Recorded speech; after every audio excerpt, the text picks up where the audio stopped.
Hey everybody, welcome to another episode of the Bald Don't Lie podcast. This a special one, a season in review episode. We do this every single year. Myself and Louis Zatzman, the two members of Bald Don't Lie, we go long talking about the season that was, the season and everything about it, as much as we can muster. The Raptors, 46-36, the 15th ranked offense, the 5th ranked defense, the losing in Game 7 against the Cleveland Cavaliers, the Toronto Raptors with two All-Stars, Scotty Barnes, Brandon Ingram, a couple injuries in the playoffs, and a Bald Don't Lie episode. That is a presentation of TuneBet Online Sportsbook and Casino.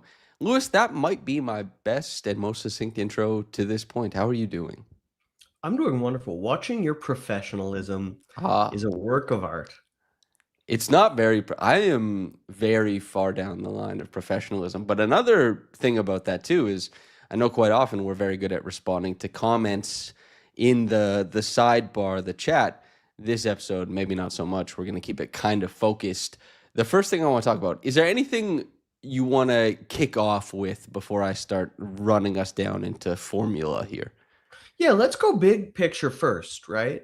I feel like the win total wasn't too far from what we expected. No.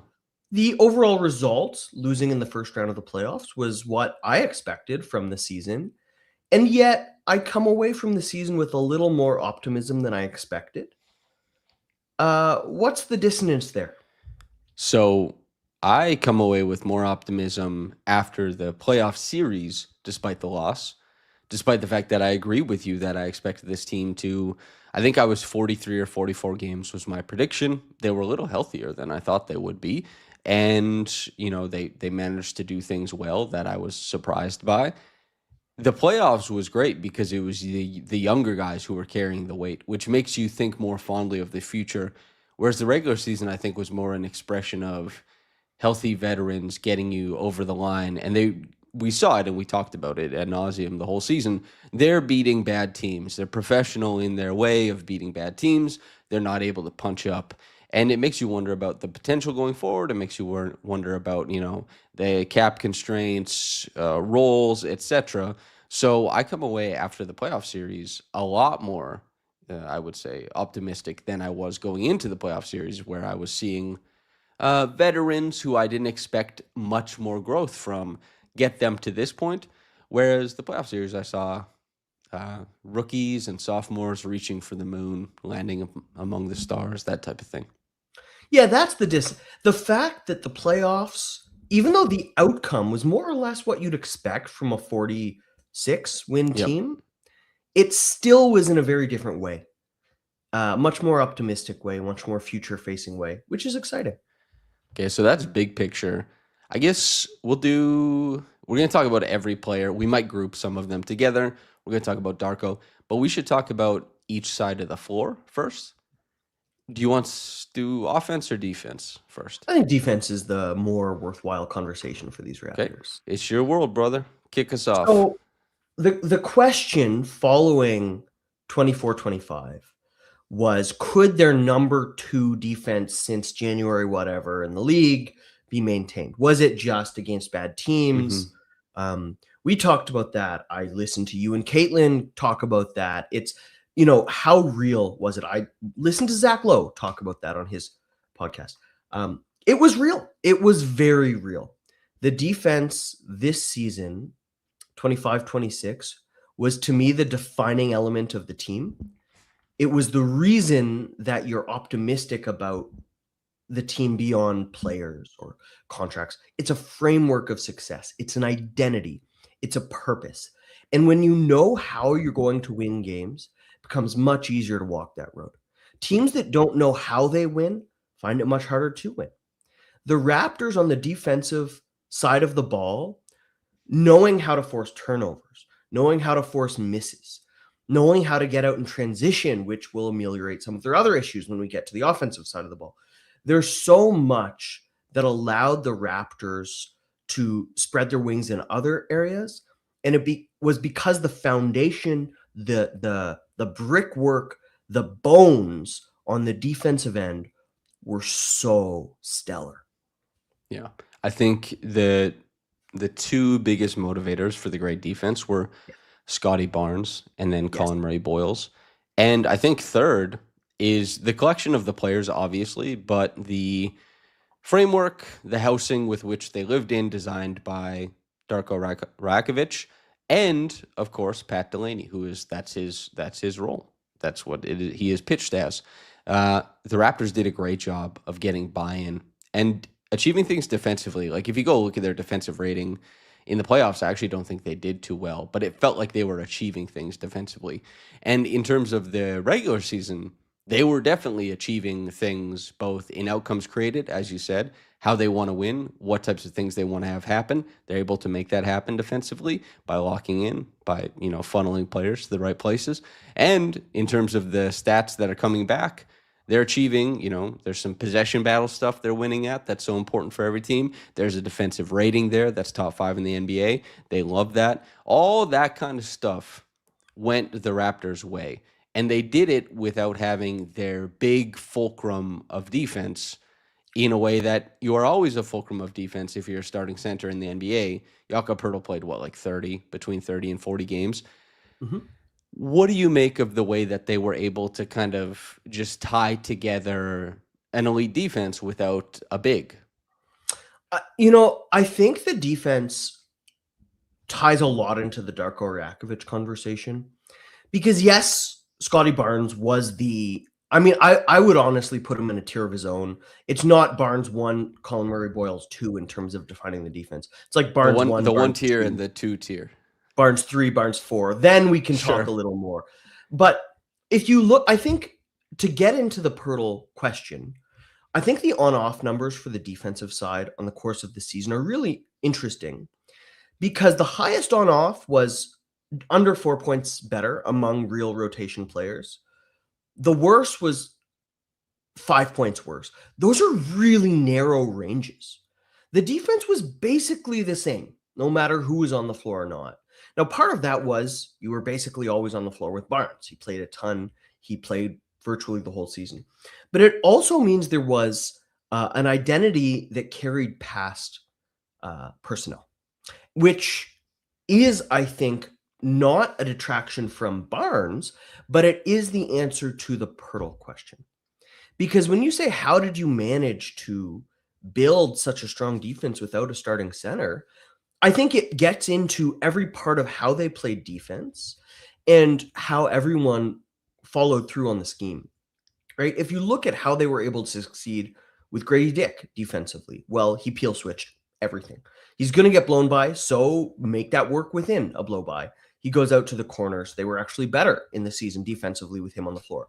That doesn't mean anything about him as a defender. It means something about Darko as a coach. Similarly, they had other elements of scheme that were different for different players. They, and you've said this, approached the regular season almost like the playoffs in that they schemed more than other coaches, coaching staffs. They were more flexible to find ways for their players to succeed on the defensive end. And that's what allowed them to survive without Jacob Purle. Because, yes, you don't have a center eating minutes, protecting the rim, closing everything off. But you were able to succeed in different ways, in different areas, in different minutes against different teams because of that versatility and Colin Murray-Boils.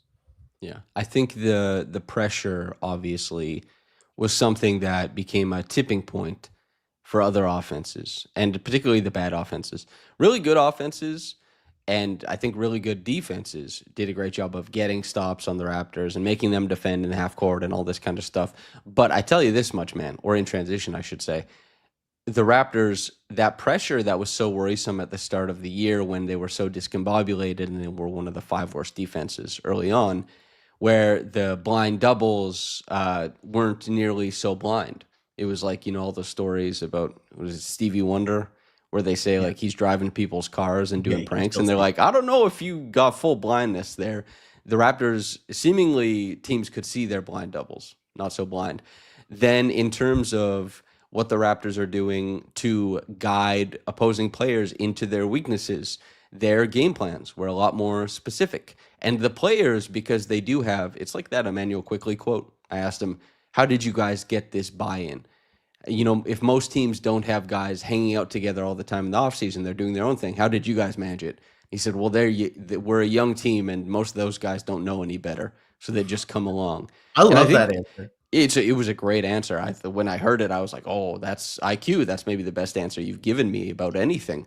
And in terms of what the Raptors are getting out of their guys to do defensively, there's this clip that went viral of Dean Wade collapsing in disappointment because Donovan Mitchell didn't make a rotation defensively. And the Raptors just, like, they do have complainers on the team. Scotty's a bit of a complainer in terms of guys not making rotations. Jamal is perhaps the biggest complainer. Like, Oh yeah, he'll chew people out. he's upset. But the Raptors, they do not want for effort, and they do not want for effort in whatever Darko asks them to do. If they've tried a lot of different things defensively across the season, and those young guys, particularly the head of the snake, they went out there and they said, let me get into it. I'm going to see what I can do. And they started out bad. Yep. Then they became great. And what a story for a young team defensively. And again, yeah, Scotty Barnes ascended not from where he was last year, which, wasn't reflected in the voting, but you and I thought all defense level last year, which in a down year, in a tanking year, to get that type of defensive output from your star, incredible. I thought was a great indicator of who he is as a player and how he views the game. This has manifested later in a Defensive Player of the Year votes and probably more down the line. A two-way star that is, his impact. It's hard to take its measure. That's where we are defensively. And CMB, of course, who we'll talk more about and Scotty more about in their own little slice of pie. Anything else on defense? You saw it really come together in the playoffs, where all of that versatility allowed them to play so differently, in different times of games, across different games. That's what success in the playoffs look like. You talk a lot about versatile players, and obviously Scotty Barnes defines that on the defensive end. But they, as a team, have a versatile identity defensively. And it's not just the players everyone recognizes great defenders, Scotty Barnes, Colin Murray-Boils. Even Emanuel Quickley, RJ Barrett found a lot of ways to succeed on that end. Even though they aren't stoppers, they're not the best defenders, but they were far from hurting the team defense. They were really solid, both of them, in very different ways. But it spoke very highly of them. And I think now that they have this framework, they really know where they're going to hang their hat going forward. I think of everything we can predict, them being a strong defense is almost a shoo-in for next season. Especially if they have the effort. And this isn't a podcast where we'll talk about it. Trey and I, 2 days from now, we have our first draft podcast. Lewis and I will eventually get into some free agency targets and kind of what we want team building to be like going forward. That's not today, though. But the Raptors do have interesting decisions ahead. They should be able to, I hope, in a way where after the 2021-22 season, they got Otto Porter Jr. on that mid-level exception, and it felt like this guy is literally perfect for what they're doing. Yeah. And then his career fell apart, and he barely played anymore after that. I hope that they're able to sign somebody and bring someone in who enhances what they're doing. Anyway, offensively, do we go there? Let's do it. Offensively, they were, I think, 10th or 11th in half-court offense, which would be pretty surprising for most people. They played in transition all the time, but were generally quite bad at finishing in transition. One of the greatest things about the playoff run was that Scotty Barnes got more of the ball, and so that their transition offense improved, I think, measurably. They didn't shoot the ball super well, although they shot it pretty well after the All-Star break. They weren't the best spot-up team. They weren't the best team in any play type, really. They were so mid across everything. But when you're mid at offensive rebounding, when you're mid at scoring out of actions, and when you don't turn the ball over that much, it's going to create an outcome where you are above average. And the Raptors, despite looking pretty ho-hum, ended up on the right side of north or south, whichever you view it in the league. What do you make of that offense? I actually wanted to start with a few numbers, because I think It really tells the story. Championship year, you can measure half-court offense by the first shot, not offensive rebounds taken out, just first shot, half court, no transition, no offensive rebounds. They were the 8th ranked offense that season, which is pretty good, which was actually a step back from where they'd been before. They were 8th. The following year, they were 15th. That was the title defense year, which was such a phenomenal and impressive season. Then 20th, 26th, 25th, 26th, 25th. This season, 10th.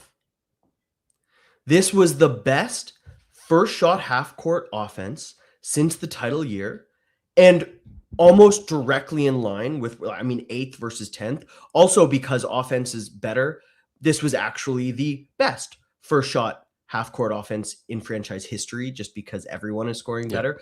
So, yes, it was mid in a lot of things, but I wanted to reframe it in, wow, a huge step forward on that end. Yeah. And we'll get into this with Brandon, but Brandon plays a part in this, and Brandon allowed them a huge comfort and release valve they had plays where they just knew it was going to them. Yeah. And that allows, a lot of confidence in other players. And then also it allows you to confidently go to other things when Brandon is not there. And honestly, for Scotty, who last season, I think was 52 or 53% true shooting on this big, massive volume, was overtaxed in some ways, and changing his defensive matchups created more efficiency for him. It changed RJ Barrett's defensive matchups, which, created more efficiency for him. For all the things about Brandon Ingram, which we'll get into, he was very important in changing defensive matchups. And the Raptors players, Quickley maybe the least relative to expectation, but Scotty and RJ, I think both took 5% jumps in true shooting percentage, and they did a hell of a job moving the Raptors along. Brandon Ingram and IQ obviously both played a great job. And the Raptors, in a way that they didn't in past seasons, a huge thing here is CMB very efficient in terms of scoring. Yaka very efficient in terms of scoring. Jacobe Walter ends up above 60% true shooting. The tertiary guys, they found their way across the course of the season, and that really helped move the Raptors into a stronger offense. Stylistically, is there anything that interests you? Yeah. Outside of transition, we'll talk about that, because they obviously ran as much as they could, but they ran pick and rolls very, very infrequently. Near the bottom of the league in pick and rolls finished by the handler or the roller. Part of that was their pick and roll handler, Emanuel Quickley and others, weren't, compared to other starting point guards, particularly efficient.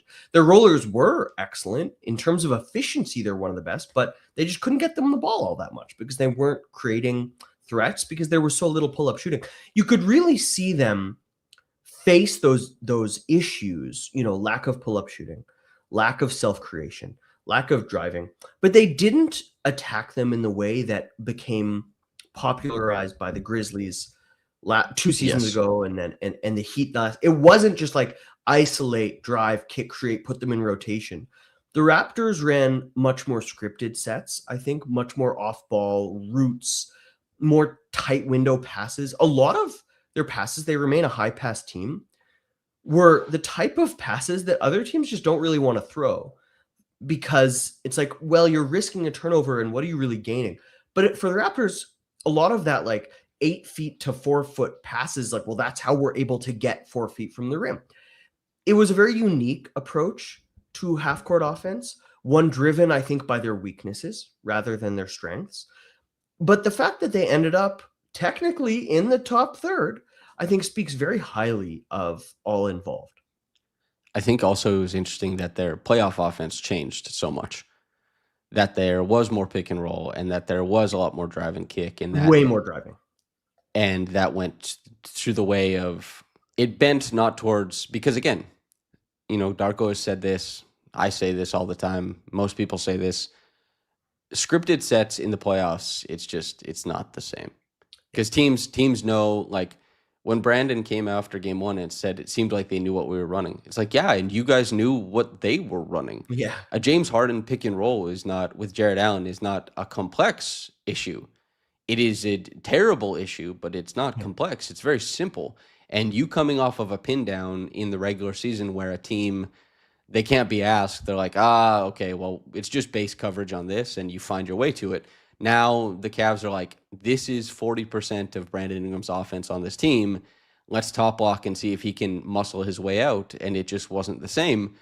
What the Raptors did was they played a lot more in flow, and that flow introduced pick and roll. It introduced targeting guards with Scotty Barnes. It introduced targeting guards with RJ Barrett. It introduced, of course, spot up shooting for guys like Jamal Shed and Jacobe Walter as those guys punched into the lane. And I thought for the longest time that Darko was doing, a great job offensively, because when you look at this team, even though there is a bunch of talent, it's easy to see where they don't have it. It's easy to see there are some primary skills that motivate high-level offense in the NBA that they are, bereft of. And the Raptors still, through jerry-rigging everything they can in their own, to try and put it in their order, to try and put it in their advantage, they found their way to everything. And if you can't dribble, if you don't dribble well, a really easy way to get points is to use the pass. If you don't shoot that well, you make sure that you have, guys like Scotty Barnes, where most people, when they're trying to operate and pass on the interior, it's like trying to put, a truck with a flatbed into a small parking spot. But Scotty Barnes operates as if he is both the truck and a smart car at the same time, navigating that tight, window. And they found their way to it. And of course, like Emanuel Quickley, we'll talk more about him, but he factors into this because just by proxy of his skill set, teams are better with him on the floor. Spacing, hitting shots, not turning the ball over. He just helps you achieve things. RJ Barrett became efficient in all of the important play types that he needed to. He became efficient overall as a player. And, we already mentioned this. That's the offense, I think. Yeah? Yeah. 26th in shooting in terms of three-pointers made per game. Yep. 3 of the other 4 teams down there won between 22 and 26 games. Pretty good. 46 is more. 46 is more. Okay. Do we talk about players? Let's go to players. All right. Let's go to players. I guess we start with Scotty Barnes. Scotty Barnes. I'll let you start us on Scotty Barnes. Let's go there. There were, I think, lingering questions, not in terms of his impact coming into the year, but in terms of what a team's path to success would be with a guy with limitations like Barnes does. He can't shoot when he's off the ball, at least not in a way that makes defenses do certain things. And on the ball, he hadn't been efficient last year. Faced with those difficulties, it was fair to ask, well, how do the Raptors succeed with Barnes as their best player? He answered that question over and over and over again. And if you just look at numbers, I think this season, it's hard to see the difference from last season, from previous, his previous All-Star year. But if you actually watch what was going on, he managed to succeed in such different ways, in kind of counterintuitive ways. The ball left his hands. He finished a lot more around the rim because teammates created for him. He became more of a screener. And yes, he did spend more time in the corner. Part of that is what happens when you spend less time with the ball in your hands. His driving to start the year was way down, both in terms of efficiency and frequency. He was finding his way in a lot of ways. Undergirding it all was being, I think, the second, maybe the third best defender in the league for the entire season. In the playoffs as well, he really was just like an overwhelming defender. No matter what task you assigned to him, he was able to succeed while still helping everyone else finish their homework too. And because he was more versatile, because he was able to finish in other ways, there's no more questions. He is an answer to other questions on the roster. And going forward, Barnes being this, if you can just write this in as what you have, you put that on the census, you have a really, really strong base of operations. He was phenomenal. And even though his status in the league, more or less the same, I think in terms of the granularity of it, the Raptors have a very different situation after this season than last because primarily of Barnes. He proved something. And he proved probably the most important thing. He proved something that other star guards around the league should want when they look at a running mate. Yeah. He proved that he can protect his guards as a defender in a playoff series. And he proved that he can handle a huge jump in usage. I think the most important thing, and Scotty, it would surprise me greatly if his numbers next regular season look close at all to what happened in this playoff series. Well, not close at all, but I just don't think he'll equal that because I don't think he can sustain that over the course of the season. The work is too difficult. And this happens with every single, there are regular season players. There are players who are great in the regular season and great in the playoffs. And there are players who are great, at one or the other. And some players, the ease of the regular season, these large sample sizes of pull-up threes, of pretty rote decision-making, of reading base packages, they can just go out and they will improve your offense by leaps and bounds just because they're out there making decisions, doing things. This can manifest as like a movement shooter. This can manifest as a pick-and-roll guard or something like that. But what Scotty does is none of that stuff. He's not like a high-level pick-and-roll guard in the regular season because against base coverages, he can't threaten with the pull-up shot really, and because teams will, load up the middle, and the Raptors don't have a great shooting team around him. Beyond that, he's not a movement shooter, so he goes in the corner. What does that look like? But the crucible, as you said, in the playoffs, in the nitty-gritty, when Scotty Barnes can look at another team, know what he's seeing repeatedly, and begin to use his big muscles and big brain to problem solve, he's actually quite elite. And his level of strength-based, constantly brain-working problem-solving is too much to do for 82 games. But if I'm a player, the same way we see with playoff risers, Jimmy Butler is probably the easiest example in terms of offensive stuff. You look at that guy and you say, I can pretty well expect that this guy will help me problem-solve defenses and help me problem solve offenses going forward. And that's not even the regular season. That's just what Scotty showed in the playoffs. And I think you can expect that in the playoffs going forward. For the regular season, you're getting a guy who can initiate offense, a guy who will probably continue to work on his jumper and hopefully it gets better, but it was a down season, obviously, for that. A guy who sets screens, a guy who finishes, a guy who, if he gets the possession, supercharges your transition. He has come out as a winning player through and through. And where people might have thought he's a winning player as a guy who it's best if he's third on the team, maybe fourth on the team. This is the outside perspective, not ours. He comes in, he has a playoffs where you're like, that guy has to be one or two. And if it was three, you have an embarrassment of riches. He vaulted himself into firm All-NBA. This guy will be hanging around it for however much longer. And that is a win, a massive win. There's no way you can build a team where he is unhelpful. He has proven that whatever you are trying to address with the other players on the roster, the other players in the lineup around him, he will find ways to succeed. It's impossible for him not to, given his abilities. That's incredible. He deserves the superlatives, whatever is thrown his way. He had a playoff series that Pascal Siakam never had as a Raptor.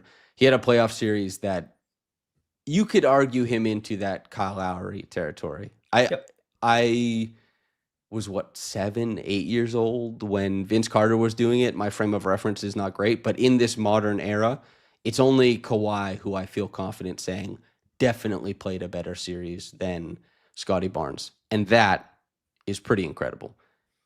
Yeah, it was, he hit the heights, man. He did the thing. And you're right that he can't do what he did over the course of a season because it's just too hard. Like other players, a pull-up shot is easy. You don't get hit usually. You're not moving very far. You're not dribbling. You're not running around. It's not a lot of work. He works very hard. His free throws more than doubled in the playoffs. But I think a lot of the ways the Raptors might try to address their ceiling offensively also addresses Barnes' workload. in that if you add guys who are pull-up shooters, who are self-creators, who are drivers at the guard spot, well, you're just creating easier shots for Barnes. Yep. Less physicality. He's getting hit less. He's doing less work. You can make things a lot easier for him.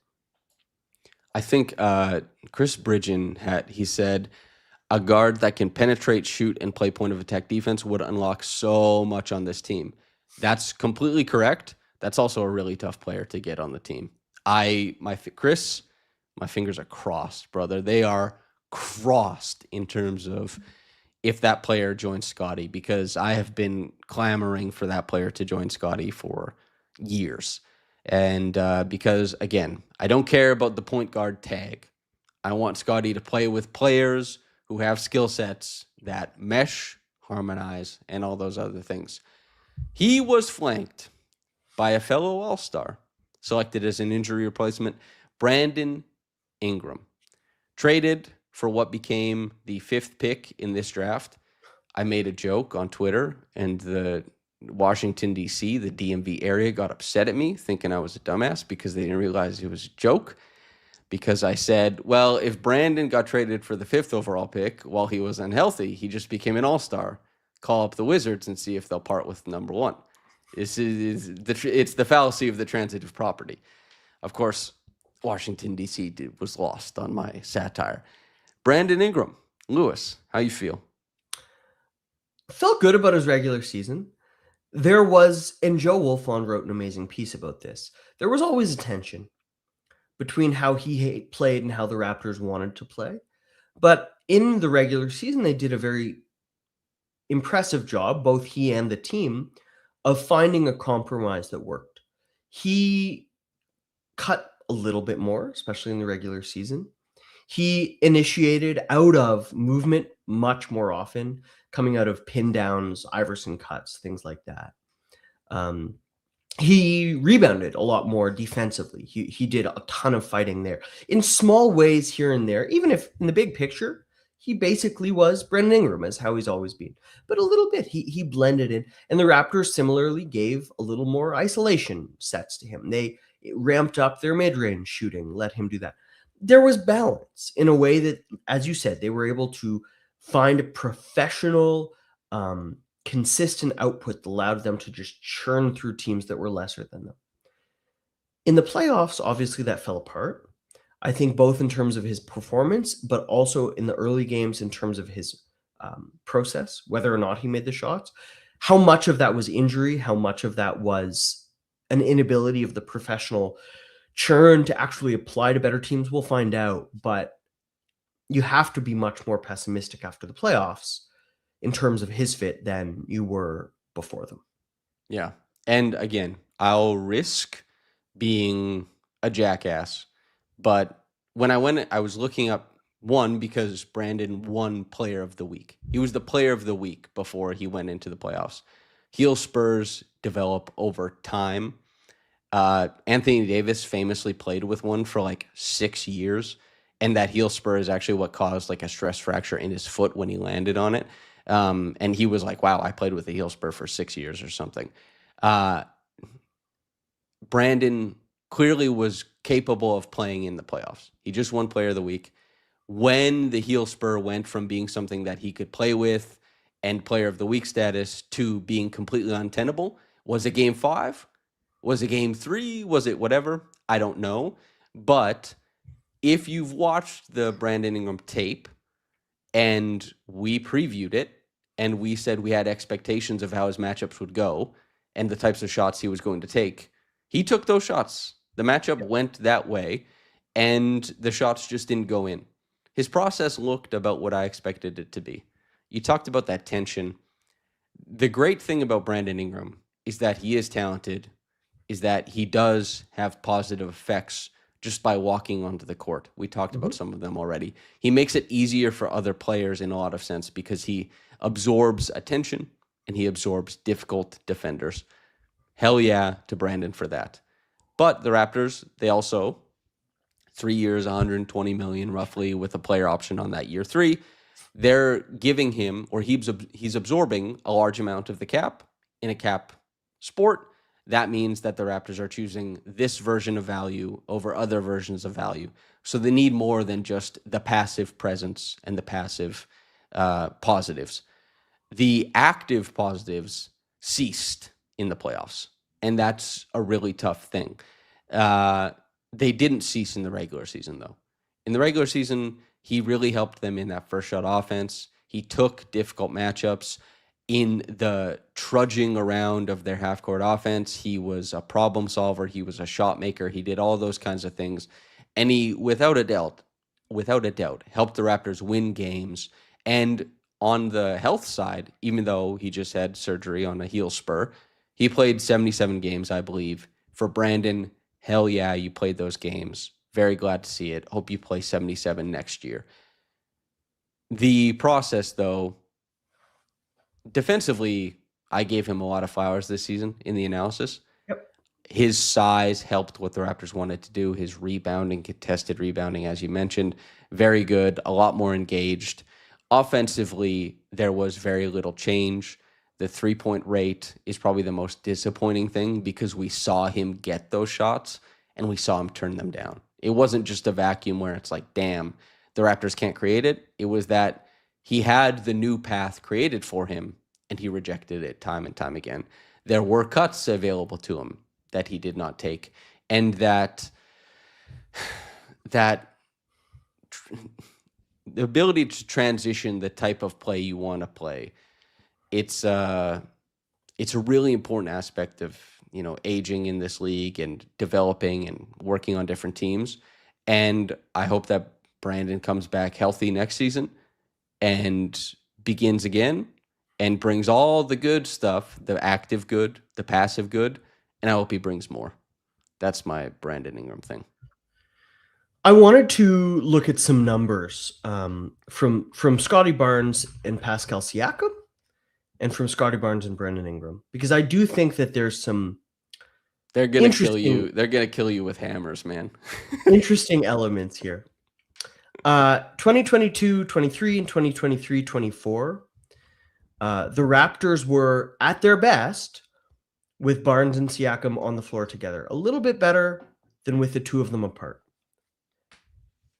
Last season, across the regular season and the playoffs, the Raptors were at their best with Barnes on and Ingram off.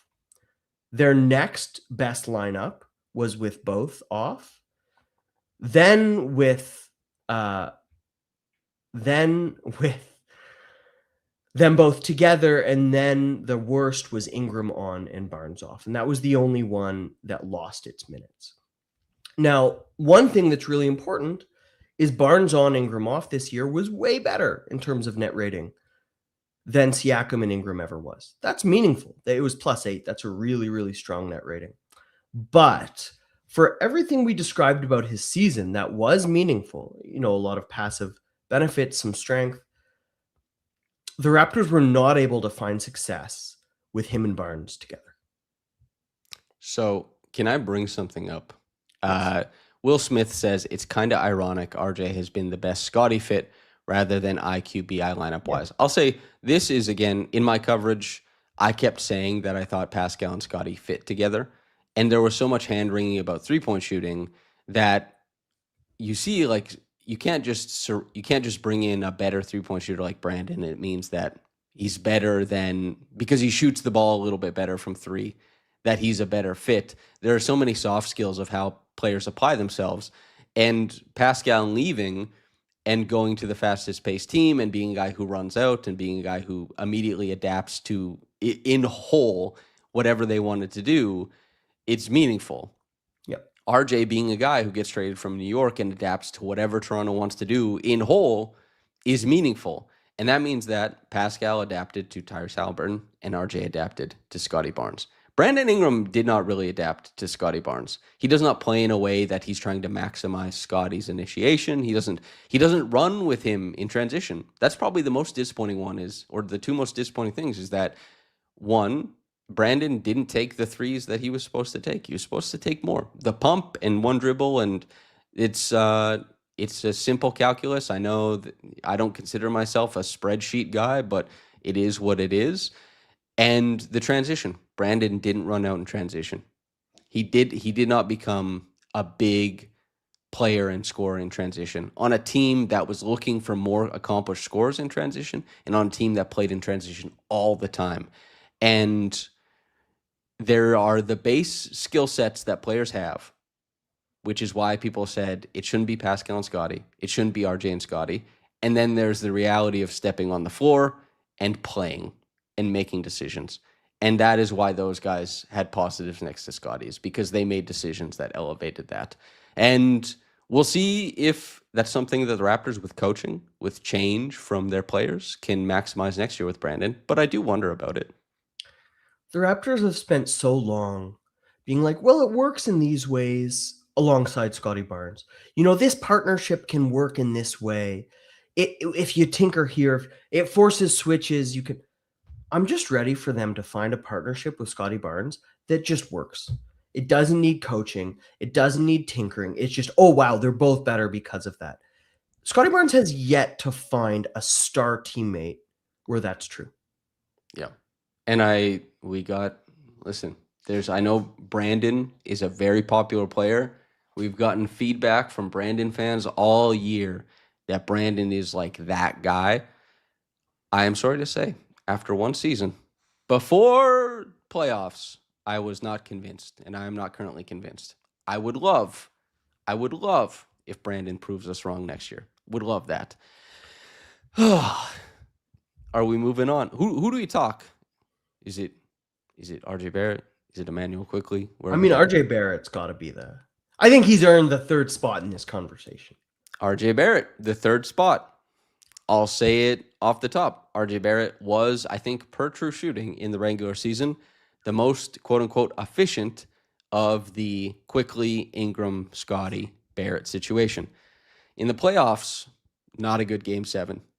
Started to get guarded by Evan Mobley, and you want to talk about hard baskets and not having a pull-up three. He couldn't punish Evan Mobley with the pull-up, and he had to keep trying to rummage into the lane and hit push shots over a 7-foot mobile defensive player of the year. It didn't go well. The 6 games prior to that, he took on a lot of usage. He took on play types. He took on pick and roll. He took on transition. He took on cutting. He took on spot-up shooting. He did it all in the same way that he did during the regular season, where he was well above average in every single important play type and was the biggest swing in terms of the Raptors' half-court offense performing well.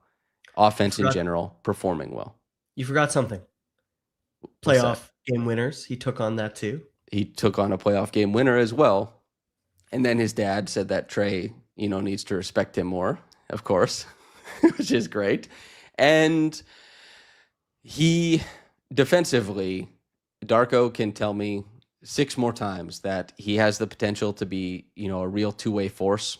I won't believe it. I don't think RJ can get there. But I tell you what, in isolation, he did a pretty good job in switching schemes against a team that was led by guards in the Cleveland Cavaliers. And he hung in against their bigs for 6 games until Jared Allen exploded in Game 7.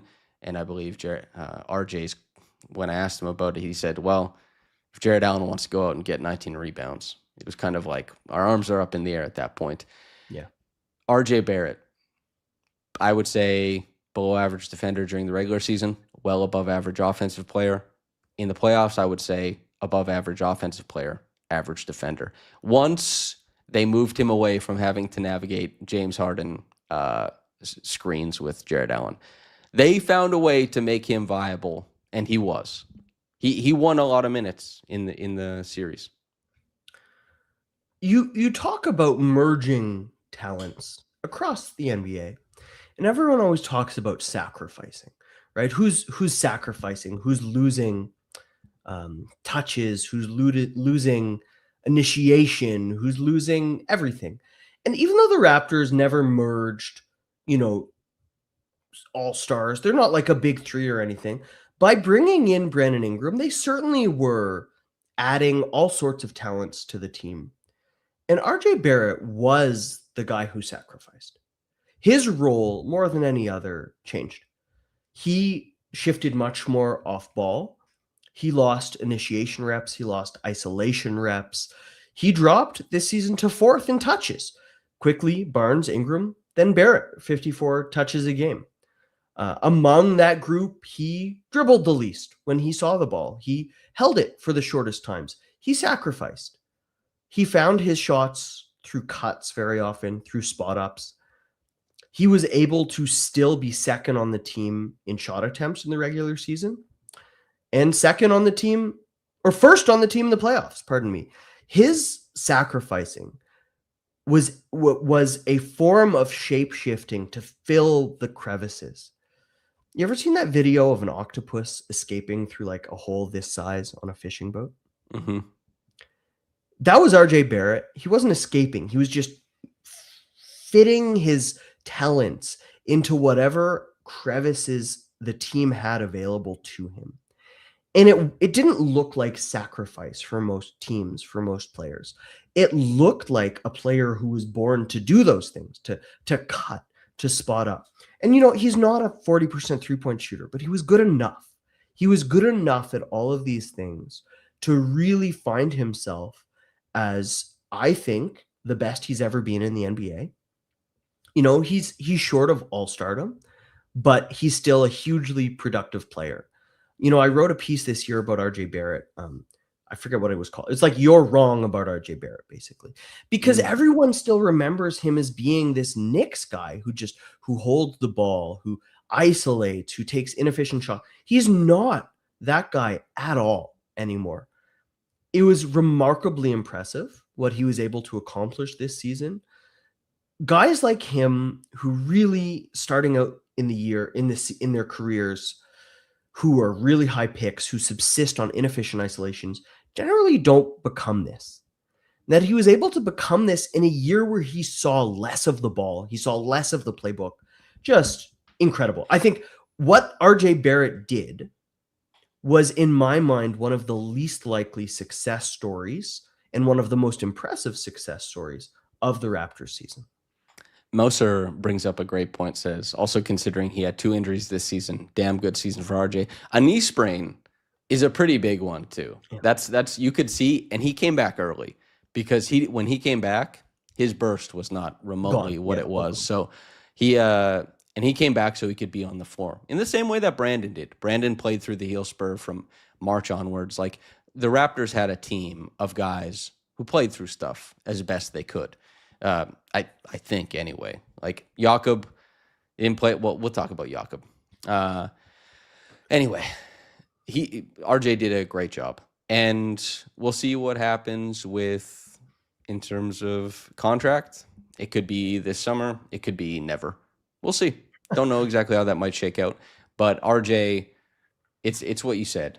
This is a guy who is born to do these things, and he should be isolating less because he doesn't have a great skill set for isolating. Yep. He should be running second side pick and roll. Why? Because he rocks at it. He's great at it. He should be getting these set actions into Spain possessions. Why? Because he rocks at it. He should be cutting. He rocks at it. He should be running out in transition. All these things. He does it. And he does it with fewer dribbles. He does it with fewer touches. And he does it all the same. Great season by RJ. And a heroic playoff series that he probably dreamed of since he was a kid, where he hit that shot and where he just kept rummaging into the paint, truffle pig for the basket, and found his way to it. You know what, man? The money is nice, obviously. They're NBA players to become wealthy and famous, but that moment, that shot, 50 years from now, that's going to mean so much to him, to his family. I'm so happy for him as a person to have that moment. Yes. Shy Thy Dollar says, is RJ Barrett ultimately a championship level starter? The Raptors, I don't know how many championship level starters they have on the team. And I tell you what, RJ could be a championship level starter if he was on the right team. But is he a championship level starter on a lot of teams? I don't know. Yeah. That's a really tough question to answer.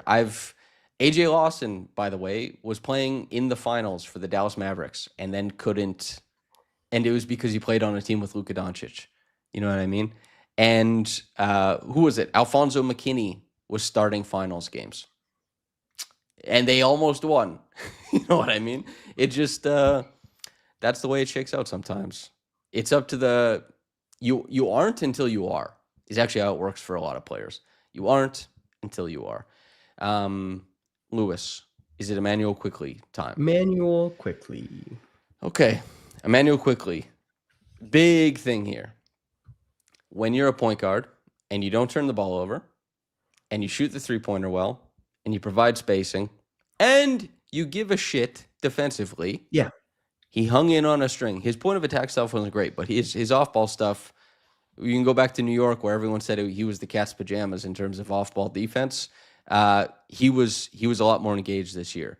Just a positive guard. I'll start there. A positive guard in the regular season. We didn't get to see a lick of it in the playoffs, which, God, did I want to see him in the playoffs, considering his history in the playoffs and considering my qualms about the lack of adaptability and how he gets his shots. I really wanted it. But in the regular season, just a good guard. And credit to him. Yeah. If you look around at point guards around the NBA, you know, Cade Cunningham is an exceptional defender. There's some really strong defenders out there, but he is like not a bad defender for a point guard around the league at this point. I was really impressed with his defensive season. Offensively, he ended up okay from the three-point range. It was 37-something%, I think. Obviously, he had that really, really rough cold streak to start. Shooting is high variance. That's just what shooting is. Everyone says we want a consistent shooter. The Raptors need a consistent shooter. Guess what? There's no such thing. Shooting is inconsistent. That is the definition of shooting. I think the shooting is money in the bank. Joe Wolfond wrote about improvements from two-point range. He played more on balance. Some of the floaters became short jumpers. His isolation, his pick and roll play was better. There was improvement there. It's honestly the same as the other piece. Was the improvement good enough? Was the compromise with Ingram and the Raptors good enough? Was Quickley's two-point improvement good enough for the playoffs? We'll see.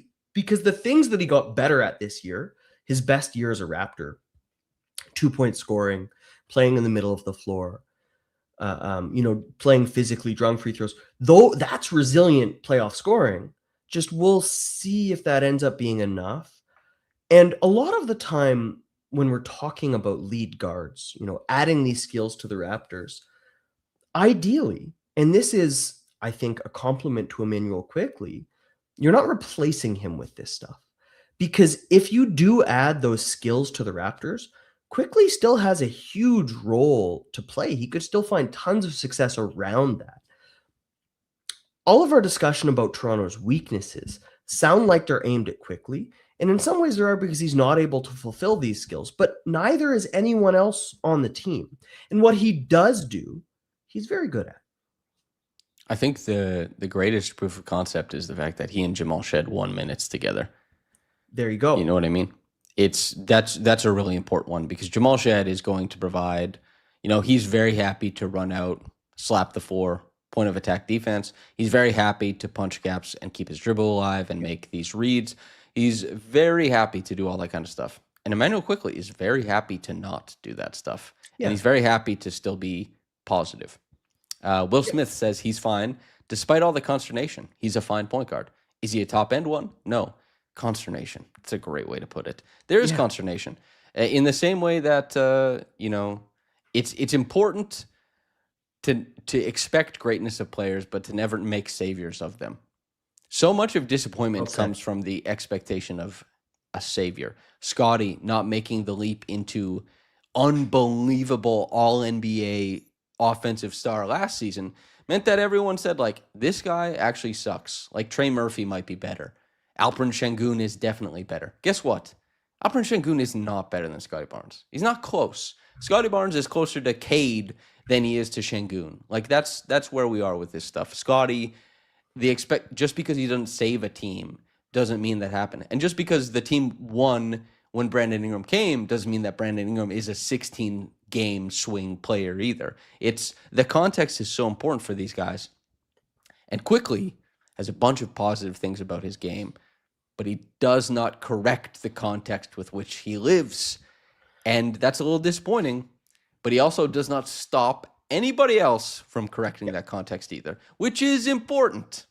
Which is, when you get into team building and, consternation or hand-wringing about certain players, a lot of times it does come down to, yes, their limitations, but the most frustrating players are the ones who are limited, do not fix the context, and simply make too much money so that the team cannot fix the context. I don't think Quickley is there. Go ahead. Or who suffocate the ball so that their teammates can't fix the context while they're on the floor. Quickley doesn't do that at all either. Great point. I also, Mouser said his reads are also not that hard, low risk of turning the ball over. I did this on a couple podcasts where I went through and I was just saying, these are the reads that Quickley is making. And there was a bit of pushback. People are like, no, you're just, you're being a little too hard. But I would raise you that when you watch Scotty Barnes play make to the rim for his players, instead of watching Emanuel Quickley play make guys into, I would say, long mid-range or short mid-range shots, that it's up to them if they want to get to the rim. Whereas Scotty Barnes, for example, is saying, you're at the rim, enjoy your layup or dunk. Like, that is the big difference. And Emanuel Quickley, we want more home run playmaking. He's very, very conservative. Maybe he's a guy who slowly develops until, at age 28 and year 4 of the contract or year 3 or whatever it is, he says, I feel comfortable with these reads now. I can shoot it. I play make more aggressively. I keep my dribble alive longer. Nobody gets to say a player's done developing. Yep. I hope that IQ continues to do so. He had a good regular season. I wanted to give another series of numbers, I think, that really speak highly of Quickley. Over the last 2023, 2024, 2025, 2026, Quickley and Barnes together, their net rating actually together is quite strong. Together, they won their minutes +3. That means something. I mean, for all of the hand-wringing about them not dominating together in terms of like the two-man pick and roll, they've won their minutes together as teammates. And in fact, it's been better than Barnes without him. It's been much better than Quickley without Barnes, and also much better than either of them off. Quickley is scalable. You can shift him around in different roles.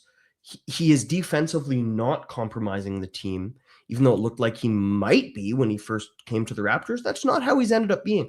Quickley gives you options. He doesn't necessarily give you answers, but he can work on this team. He can work next to Scotty Barnes, and props to him for becoming this guy, even if he's not what everyone expected. Yep. Good season. Yeah. Had a chance to swing it one way or another in the playoffs. He would have been one of the guys. Okay, before we move on to the rest of the guys, I will say, everybody, get ready, prepare yourselves for an ad read. This segment is a presentation of TunyBet Online Sportsbook and Casino. Thousands of slot games, live casino at your fingertips, and a sportsbook made for Ontario. Get your game on with TunyBet. TunyBet is licensed and regulated by the AGCO and iGaming Ontario, 19+, Ontario only. Please play responsibly. Please play responsibly. There are some numbers on TunyBet. For the winner of the NBA, the champion, Oklahoma City, -176. Timberwolves, +4,900. Pistons, +1,900. There are other things listed there. If you feel like that's something you want to go bet on, you can, if you'd like to. Yaka Purle, do we just do the starting lineup and then work our way down? I think let's do Colin Murray-Boils next. Before Yak? Yeah. Then take it away. At a certain point, we decided it was a mark of status to Murray-Boils. I think deserves the next. Then CLB should have been ahead of IQ too. Then probably. Yeah. Colin Murray-Boils was saved my life. He saved my analyst life. Well, he's better than almost anyone. Not you, not Trey, but almost anyone outside of the franchise expected. He was phenomenal. I mean, you run that draft again, there's no way he lasts to 9. It would surprise me, yeah. I think this draft has also been, in terms of first-year impact, this draft is one of the best I've ever seen in my whole life. Uh, I said this before that Houston was trying to get him. We would later learn that OKC as well was trying to get him. If you look at those are two rosters that are like, we want a bastard who does bastard stuff. Trey and I have very famously said that the Raptors saved the NBA by making sure that the Thunder didn't get Colin Murray-Boils. It would be hellacious. Terrible things would have happened. And despite the fact that there's so many great players immediately, I still feel incredible about my CMB as a top 5 player in the draft stance that I had when I was, praying that the Raptors would draft him. I thought they might go for a guy like Carter Bryant, but what I really wanted was for them to grab a guy like Colin Murray-Boils, and he did an unbelievable job. I think I pride myself on being an analyst first and a fan second, but I was a fan when he got drafted. I started beating my chest and screaming, "That's my guy. We got him." And his defense, the fact that he has elevated himself to, there's always probably 20, 25 defenders who are in contention for all defense in a given year in terms of merit. I know only so many players get votes. He seems like a guy who's already launched himself up there. His at-rim finishing through the first round of the playoffs was one of the best in the NBA, and he's doing it against Evan Mobley and Jared Allen. And he finished the season above average in efficiency, maybe not for a finishing center, but for a player overall. He finished the season as a guy who battled through, it seems his thumb was nearly amputated, so he didn't get to shoot jumpers or even work on that. He just had to carve away at what he was good at. He didn't get to drive the ball with his left-hand dribble very often. He had less of himself, and somehow he still gave you more. Colin Murray-Boils. Colin Boils. All right. I have a number for you. This one's you'll like this one. Okay. I said how much I hated single number metrics. I'm going to use it, but it's just because it's fun. All-time playoff BPM. Hold on. Is this true? Yeah. What's going on here about Shams? So you're looking up box score plus minus, which CMB, his play style, just to set the record, is very friendly to how box score plus minus collects its numbers. You know what I mean? Looks like Brandon Clark did just pass away. It's what Shams says. Brandon Clark, Canadian player, Canadian Gonzaga NBA player. Yeah. Wow. Damn. Rest in peace to Brandon. Yeah. Very sad. Wow. Shams said that? Shams did say that. All right. Well, it's probably true then. All right. Rest in peace to Brandon Clark. Wow. That's crazy. Yeah. 29 years old. He and we played on the same basketball court out in Gonzaga. He was there when you played? He was there, I think, 2 years after. I was there when I was there. Kelly Olynyk, Robert Sacre was there one of the years. Robert Sacre, wow. Kevin Pangos, those types of guys. Samuel Dower, David Stockton, that lot. But anyway, rest in peace to Brandon Clark. Yeah, wow, really sad. Yeah. All-time rookie playoff BPM for, I sorted by 150-minute minimum, just guys who actually played. Mm-hmm.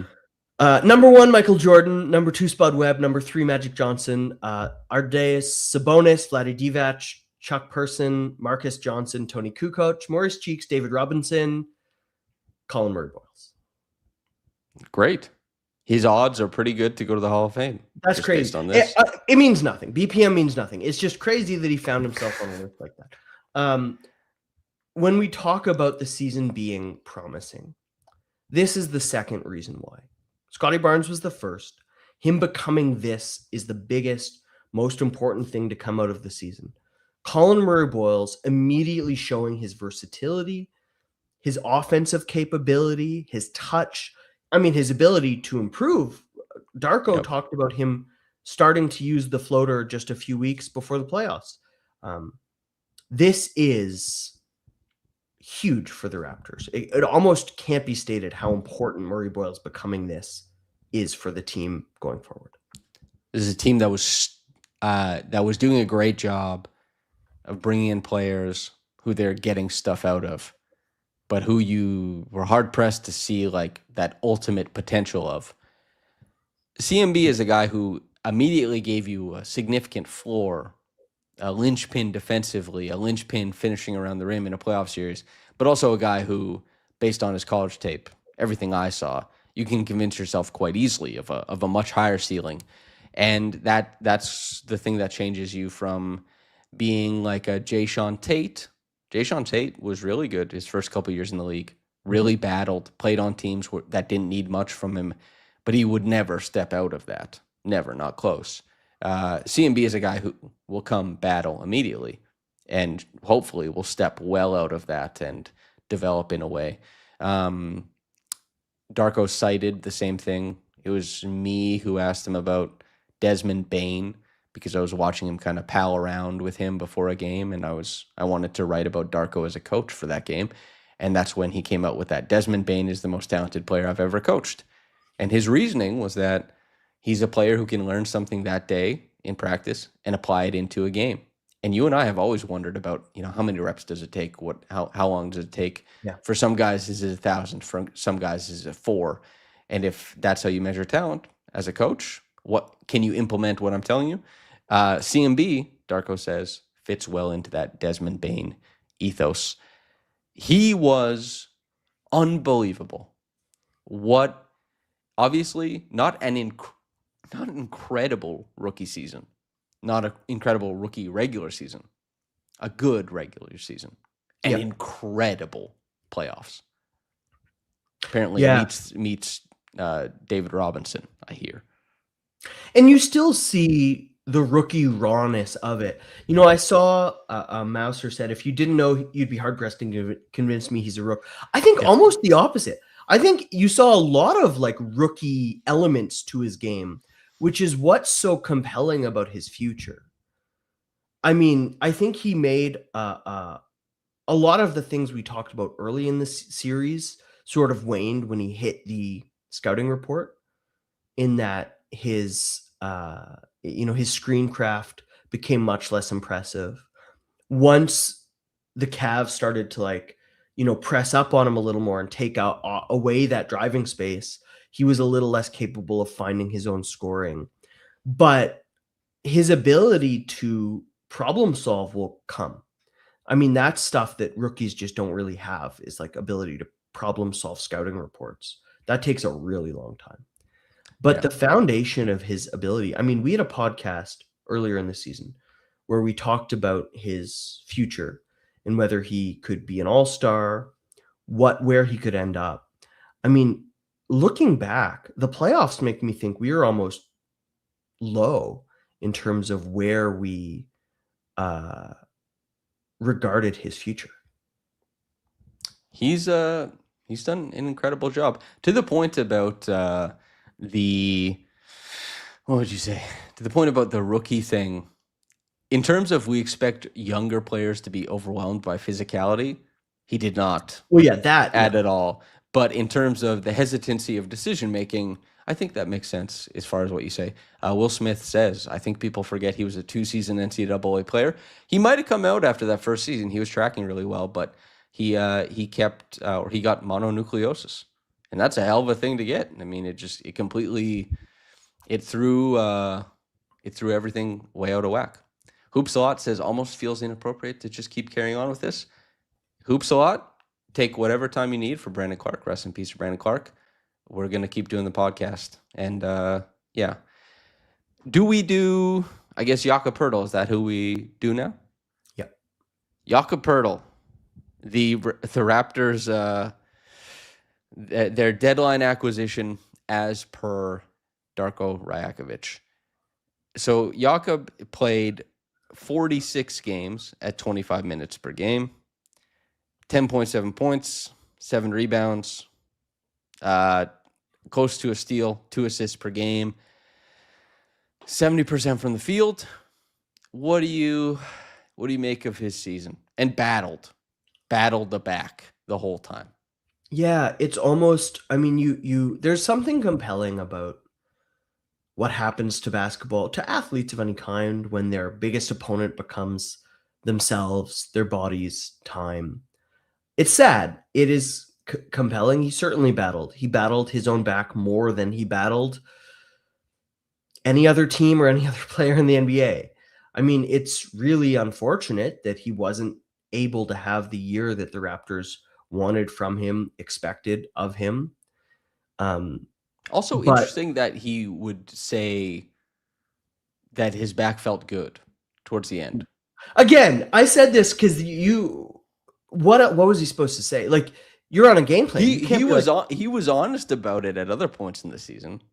He's like, yeah, damn, but this in the shit playoffs, hurts. you can't say, well, my back feels terrible before the series starts. That's just not something you're able to do. Yeah. Checks And out. he even said after the playoffs, he was like, it is what it is. As if to say he clearly wasn't. I think it was just a mandatory comment. Fair enough. If you say your back hurts coming into the playoffs, guess who's about to hit you in the back? Jared Allen.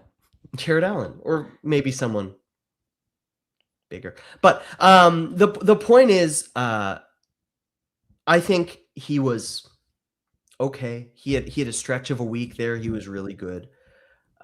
Obviously, the contract doesn't look good going forward.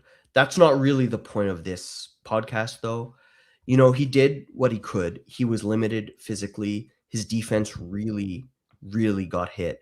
I think offensively, he was still able to find ways to impact the game. But you could see, like, a lack of mobility hurts in a lot of ways. His hands were less sure than they've been in previous seasons, catching the ball, catching rebounds. You know, maybe it comes around. Maybe he finds his way into being a consistent, role player going forward. But just a frustrating, and for him and for everyone around him, season. And similar to there's that Brandon Ingram thing where, if you critiqued Brandon Ingram's playoff series, then people would say, like, they don't win game 4 without him. They don't do, it's like, the critique isn't that this guy sucks, get him off my team. It would be so much better if he never saw the floor. The critique is like, these guys are entrenched in huge parts of this team. They're absolutely essential to what happens here. And Yaka Purle, during spurts, even though Colin Murray-Boils was better than him in that series, there were times where Jakob's size really helped. Even though he wasn't playing super well, his size helped. And his ability to catch from 16 feet and, slew foot, step through his way to the bucket and provide a big catch radius and to show size on the inside and help rebound. Like, that stuff helped, even though he was a shell of himself. Turtle shell. There we go. We found it. It's a tough thing, especially since the Raptors have so much invested in him going forward. They need Yaka Purle. They need 60, 65 games of 27, 28 minutes and a pretty hard 27, 28 minutes, because it's really hard. In a playoff series, you can do it. You can just play small and have Colin Murray-Boils as your center, and you can just punch. Yeah. In the regular season, to go out there without an expectation of having a 7-footer to hold down the center spot, it is going to be really tough to create consistency. And while the Raptors did find it decently well, they would have had a much better time. Even if it meant they were 7th in defense instead of 5th or something like that, it just would have been much better. And it's something I look forward to. Donkey16 says we need 1,399 minutes a year from Yak. Somebody read the contract stipulations. 1,400 is where the bonuses kick in. That's so funny. Yak, yeah. Underwhelming season, but one where you could tell he was belabored by injury. I do wonder if he's just a 22-minute-a-game guy. That would suck a lot. That would suck. Colin Murray-Boils might be ready for more, for starting. I mean, who knows?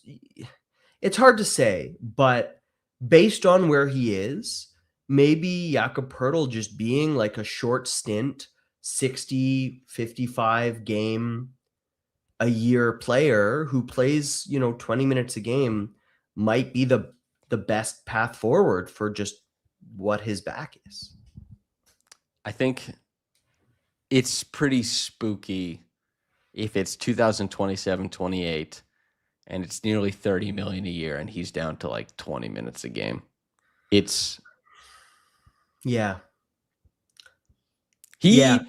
Well, anyway, maybe this isn't even fair because we're talking about projecting the future. His season as it was, Jacob was efficient finishing. He was, in some games, I think, incredibly important, his size. And he clearly fought through and battled as much as he could. And at the end of it, he didn't have a healthy playoff series, to my eye. He didn't move as well as he does when I think he's been healthy. And some of that is he's slower now than he used to be. Like on the perimeter, he's just not the same player as, like, for example, in 2023-24 or 22-23 when he arrived. It's a tough season for him. I hope he comes back healthy next year. And maybe 22 minutes of, like, I'm giving it everything, that would be great. But if it's 22 minutes of laboring, I don't know. Landell says Yak will play much better when IQ is back on the floor. I think it's the inverse. I think IQ will play much better when Yak is on the floor. But I don't know if IQ is that important to Jakob's process. I think Yak will win his minutes. They're a really good pairing. I mean, we talked about that in the playoffs. Yeah. Yak just means less to Shed because Shed doesn't need those screens as much as IQ does. It's hard. I feel he's important. He's actually more important to RJ. Yeah, he's important to RJ too. I feel like we're less critical of Yak than we were of Brandon Ingram, even though he just clearly had a lesser season. It's a tough thing when injury just impacts a guy that much. But that's what happens when you're big, when your career, gets to this point. At a certain point, you will be limited. It happened earlier than everyone expected. It sucks it happened this year, but it happened. Yep. And the Ingram thing, he makes like 2 times less than Ingram. And Ingram did play 77. Like, Ingram did his thing. And again, we tip the hat to everyone who battled this season. Ingram did, and he had a 77-game season.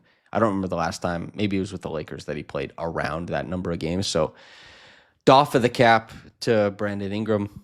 Doff of the cap to Yaka Purle. Where the hell do we go from here? We've been talking for an hour and 18 minutes, man. We're Jacobe, right? Six guys into it. Yeah, go ahead. Shed, Jacobe or Shed? Let's do Jamal Shed played 82 games. Do you believe his playoff run? Like, do you think his playoff run, which was phenomenal, showed real growth and improvement that you expect to carry forward? Or do you think it was just like, wow, this guy's crazy? Jamal Shed? Jamal Shed. Well, I'm the guy who's always low on Jamal Shed, so I'll keep doing it. Jamal, what did he shoot in the playoffs? 35 from the floor, 33 from 3. Jamal Shed didn't improve anything in the playoffs. I disagree. But he was himself. And like, if Jamal Shed really was improving things in the playoffs, it would have looked a little bit different on offense. It would have looked a lot different to my mind. He got a lot of the ball. He dribbled the hell out of the ball. He got chances to make things happen, and he didn't. Most of his production came down to making wide open 3-point shots. Defensively, he did great. But he was great defensively this season. So he led the team. The offense was better with him on the floor, second to RJ Barrett of anyone on the Raptors in the playoffs. I think he did more. But one guy shot 35% from the field and scored however many points per game, and one guy averaged like nearly 25. Like, But that happened during the regular season. They were better with him on the floor. Right. It's not just a guy who hits open shots. If it was just hitting open shots, then they wouldn't be that much better with him playing. He had some assists to Colin Murray-Boils that no one other than Scotty Barnes on the team even throws that pass. You asked me if he improved. Oh, yeah, that's fair. he had an assist. Well, it wasn't an assist. I think Colin Murray-Boils was fouled. He had a drive in game game 5 or game 6. I forget which one. The Raptors were falling apart in the fourth quarter.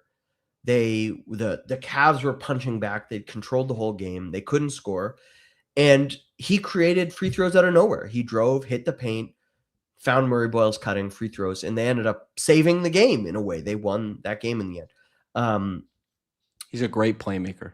He is a great playmaker. That carried through in the playoffs. That means something to me. You know, the whole "are you yourself or are you Josh Okogie" in the playoffs corollary? Yes. He was himself. When you said he was himself in the playoffs, I hope that's what you meant, that he was not Josh Okogie. He proved that he is a playoff rotation player. I'm not sure how many of those guys the Raptors currently have on the roster, at least when they go to the playoffs in the future. He proved that he needs to be one. In the same way that I really wanted the Raptors to win Game 7. I wanted to see Scotty do it against a different team. I wanted to see RJ Barrett, see if he could do it with Asar Thompson in the mix and a glut of a different group of defenders rather than attacking largely Mitchell and Harden. I wanted to see if Jamal Shed could do it guarding a different group of guys, because the Cavs and the Clippers, when they had Harden, and these teams that are led with guards, the Raptors can play guys like AJ Lawson. They can play guys like Elijah Martin, guys like Jamal Shed become more important. And I would have loved to see Jamal Shed fit into a series that was a little less point guard centric, because this was the series for him. The Cavs helped off him. They packed the paint. It left it up to him as a shooter. He got to play over defense because he was guarded by guards who went over, which is what he likes to see. And he spent a lot of time being a badger on guards. And he played, considering the numbers, a great series. But he didn't show me anything new. And this is why, again, I'll say I'm the guy who's low on Jamal Shed. But in all of this, he's a terrific playmaker. He's very creative, very resilient as a playmaker.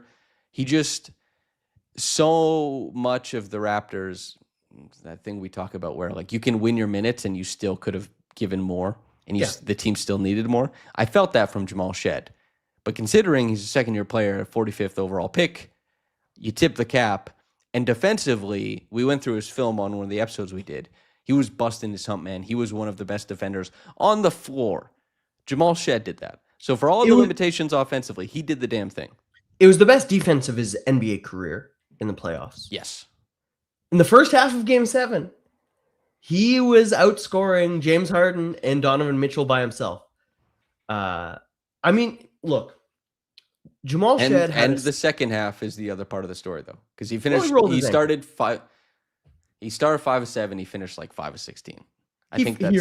He hurt his ankle pretty bad, I think. I think it was actually a real injury that had it not been Game 7 of the playoffs, he just would not have been on the floor. Maybe so. Jamal Shed, I probably started in the wrong place by asking you that. Jamal Shed had a really impressive season. There were a lot of questions about should he even be in the rotation in the coming into the year. Do the Raptors just need to get a solid veteran backup point guard? And I think that remained going into the trade deadline, where a lot of reasonable voices wanted the Raptors to replace his role. You and I talked about replacing his role with a guy like Colin Sexton, Kobe White, other veteran guys who just would have been a lot more certain. He was certain by the end in a way that a lot of the roster faded into mystery. He remained himself. And I think it was a good thing the Raptors kept him in that role, kept him in the rotation. And I talked about RJ outperforming expectations. I think Jamal Shed massively outperformed expectations on the season. And it continues in small, slight ways, sort of shift the forward trajectory of himself and the team around him by virtue of his ability to just find small paths to victory that other players just can't walk. Yep. It's a great point. I think I did 3, maybe it's a third of the way through the season, I gave grades to the players. and I gave Jamal an A plus. I thought he was doing great, and people were like, "Why? What an A plus for this?" And I was like, "Yeah, I think he's playing A plus basketball right now." And then the second half of the season was not nearly as good, and it was like, yeah, it can go down, but like what he was doing was great for Jamal, and what he did in the playoffs was great for Jamal. It's just as Donkey says, they feel that because he shoots so poorly at the rim, the mid range, and from three, and is still a winning player, that means there's some pretty clear areas he can improve to take a step forward in year three. And if you have anything else on Jamal, go ahead. I got a knock at the door. I'm going to go answer quick. Yeah. Mouser has a really significant line. I'll take my bets on Shed improving the scoring if I was a betting man. Everyone talked about comparing him to Kyle Lowry, comparing him to Fred VanVleet when he joined the Raptors. Just this trajectory of small point guards. And Shed is walking that path. Both VanVleet and Lowry were limited scorers early on in their careers. Lowry especially. This is no guarantee, of course, that you end up fulfilling those destinations, that you end up there. He probably won't, but will he improve his scoring? Yeah, I agree with that completely, Mouser, that, he has improved so much in so many ways that him becoming a more qualified scorer, not just being a standstill 3-point shooter and floater or bust guy, I really think his future will be much more meaty on the offensive end. Shall we go to? Yeah, sorry. Did your dog knock? No, they're doing a fan coil for the unit, but I figured not everyone, like Garland, he's a very gentle dog, but not everyone likes dogs being in their midst. So I Are we figured doing lap dog? Should I get Millie on my lap right now? She's quite large for a lap, I think. But yeah. Jacobe Walter. Anyway, yeah, Jacobe Walter. Jacobe Walter is kind of Jacobe is the inverse of Jamal, because Jacobe has all of he's a 60+% true shooter. He is a defender who it's easy to see how he impacts properly. He takes the right shots and he's efficient. And the Raptors lose all their minutes with Jacobe Walter on the floor. He and Jamal Shed are coming at it from like opposite situations, I think. What do you think? Hello, Millie. I missed everything you said. Well, Jacobe Walter and Jamal Shed are opposites in a lot of ways. Do you have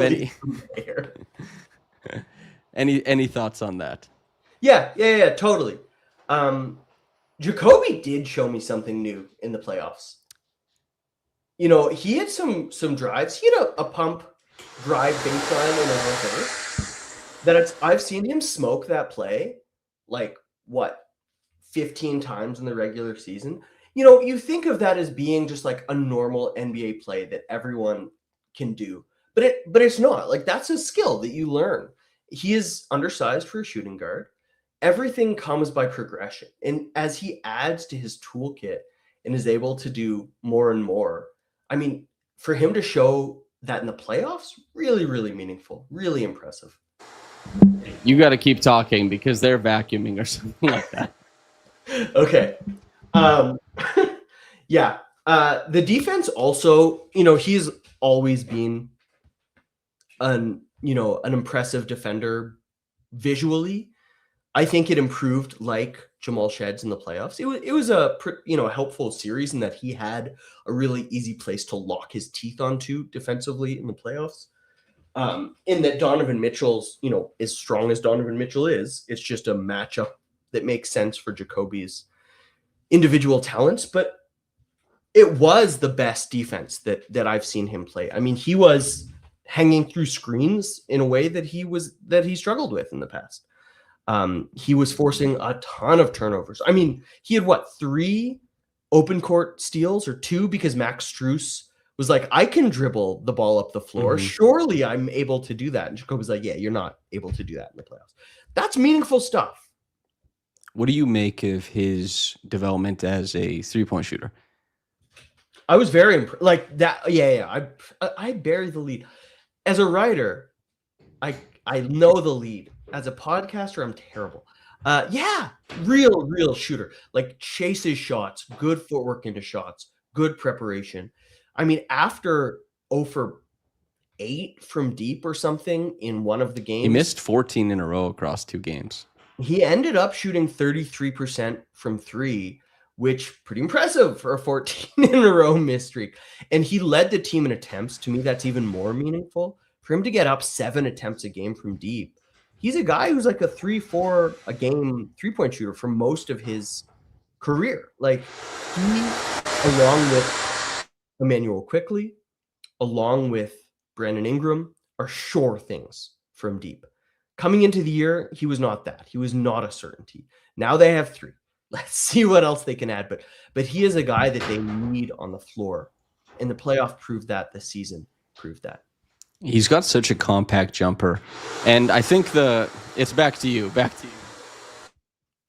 Yeah, it's easy. I mean, what I've learned from shooting from you is how much goes into it. How simple are the mechanics? How replicable. It's a very easy jumper. I mean, you and I have both believed in his jumper since he joined the NBA, just because there's so little that goes into it. It's the same reason that Malcolm Miller was a guy whose jumper I always believed in. Jacobe's, they don't look visually that similar, but there's just not a lot that goes into the shot. I'm glad it turned around. I always thought it would. Yeah. Very compact jumper. Very impressive that he's able to hunt shots. Getting up to 7 a game, I'm a huge fan of getting up to 7 a game. In a lot of ways, I know the strict 3-point percentage is the easiest way to measure it, but I'm a guy who is always, and over-indexed on it to the point of Grady Dick, how you do it matters so much. And the types of shots you take matter so much, because some shots, it doesn't require much of the team, and you're taking on most of the load. And the effort that you have to expend to make something happen matters a lot on an NBA court. And Jacobe Walter went from a guy who only took the easiest of 3-point shots to a guy who started hitting them, to a guy who started looking for different ones, to a guy who started hitting different ones. And while teams still haven't decided to defend him differently yet, I suspect they will next year. And he has the makings of, especially in an NBA where pressure defense is so important, there is an aspect of like an irreplaceable archetype of player sitting here with Jacobe Walter. He looks great on these Raptors. He was taking and making 2 or 3 foot off the line contested threes in the playoffs. That's crazy. Yeah. Hell yeah. And the Raptors don't win 3 playoff games, now that we've covered them, without Colin Murray-Boils, Jamal Shed, and Jacobe Walter being at least their regular season selves in the playoffs for Shed, if not more in what we've agreed on between Walter and Murray-Boils. And that is the reason I think that we started our podcast off with this tenor of positivity, despite them more or less finishing where we expected them to, because the reasons for success were driven so much by rookies and sophomores becoming larger players in the crucible of game plans. That means something more in my eyes than 46 wins, than a first-round playoff loss. Yeah. If I can even give one more thing before we move on to Mamu, Shy Thy Dollars says Jacobe was scouted to be a good shooter in college, so it's good to see him find it late in the series. I think Trey and I we covered Jacobe a lot in the NBA draft process. We talked about him. He was such a different player at Baylor than what he is now. He played a lot more like a high usage, low efficiency guard who dribbled a lot and took crazy contested layups and was throwing up a bunch of at Baylor, sorry for the language, but like he was throwing up a bunch of bullshit, man. Yeah. And he refined his game. You could sell yourself on the idea that like he can continue to expand as well. He's far from a finished product, and he's brought so much in terms of how he uses his physicality defensively and uses his athleticism, and he's shooting the basketball well. Sandro Mamu Kelishvili. Lewis. Thoughts? Disappointing playoffs. Yeah. To me, what defined his season was his failed post up against Sam Merrill from the corner. The Cavs sent no help. They gave Sam Merrill, they said, you're going to have to hold up as long as we need you to. And it ended up in a missed fading hook shot from like 6 feet. For all of his success in the regular season, of which there were bounties, he faded in a way that some of the Raptors youngsters did not. He became Josh Okogie. It happens to so many of us. He was the guy I asked just quickly when we were talking before, and everyone was saying like, yeah, it's just another game. Playoffs is just another game. I asked Mamu, I said, everyone's saying it's just another game. Do you think that's honest? He was like, probably not. And good and true. Yeah. In the regular season, to me, when I think of he was one of the Raptors' best drivers, incredibly efficient scorer off the bounce. He shot very well. His defense held up mostly throughout the entire year. He really fit into the transition play they wanted. He was excellent in transition. He had so much success. But, Donkey's question, what he'll get in free agency from the Raptors or from elsewhere, I think is a meaningful one after that playoffs. I do wonder if, he how many games did he end up playing? He played in a lot of games in the regular season. Yeah, he played 70 plus. 80. He played 80 games. He played 80 games. He was 10th in Sixth Man of the Year. I do wonder if those 7 games in the playoffs outweigh 80. So they shouldn't, but the Raptors have to be mindful. So I'll explain my perception of this. At the very tippy top of this podcast, the live chat was discussing the idea that Sandro, I saw many people say it, can replace RJ Barrett in a lot of sense. I think that is, I hope this isn't a term that is out of fashion now, but gobbledygook. I don't believe in that at all. You keep Sandro plays in a very spaced out offense. I think it would be very easy to believe that he could drive the ball a lot. But he is functionally a straight line driver who pumps and goes. And he's very talented for a front court player at that. The ability to create with a live dribble and drive into traffic and change speeds and play make and shoot at not just the rim or from 3, he and RJ are not similar at all. And I think he would have an immensely difficult time trying to replace RJ, especially in a playoff series. In the regular season, in pace and space, playing out of pick and pop, he could give you some of those points per game, but I don't think he can do what RJ does at all. Can he do something different and give you some points? Sure. Mouser says, I think it was more about role. I don't think they're close in role at all, but I do think that there is room for the Raptors to get more out of Mamu in the regular season, to win some games, to win some minutes. But in the playoffs, it's easy to see why that lack of adaptability and the linear fashion of Mamu's game and skill set, it makes it a lot harder for him to impress himself upon an offense, because teams are taking away that first look and they move you on to other things. And defensively, he's not able to give you the same amount of stuff. Adaptability is, you need an undeniable first strength that can't be stopped in the playoffs, or you need a lot of adaptability. And Mamu doesn't have either right now. But if the Raptors, let's say, got a truly elite point guard who could draw enough attention so that the pick and pop is not something teams could take away, then Mamu could become a playoff player who swings things if he was comfortable getting shots up. But as currently constructed, Mamu is incredible in the regular season for facilitating space and shooting for this team. But it's also hard to see what shots this team creates for him against a team that is happy to take away a couple of their first options. Mamu was an incredible regular season player. He was worth $18 million.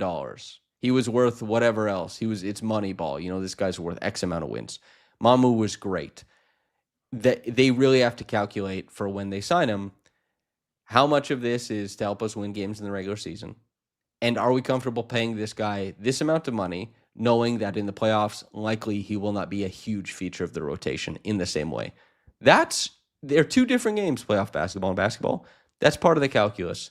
And that's where we are with Mamu. But regular season, and on the whole, this guy made what, $2 million? Sublime. A plus. Take your A plus and go. Try and work on your game because he's not old. Try and work on your game. If you come back to the Raptors and try and be a guy who can impact in the playoffs. But he definitely can do it in the regular season.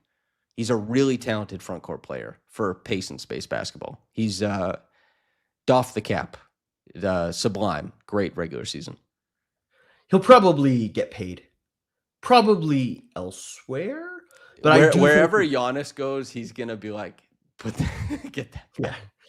Yeah, which is funny because he was a Buck. Yep.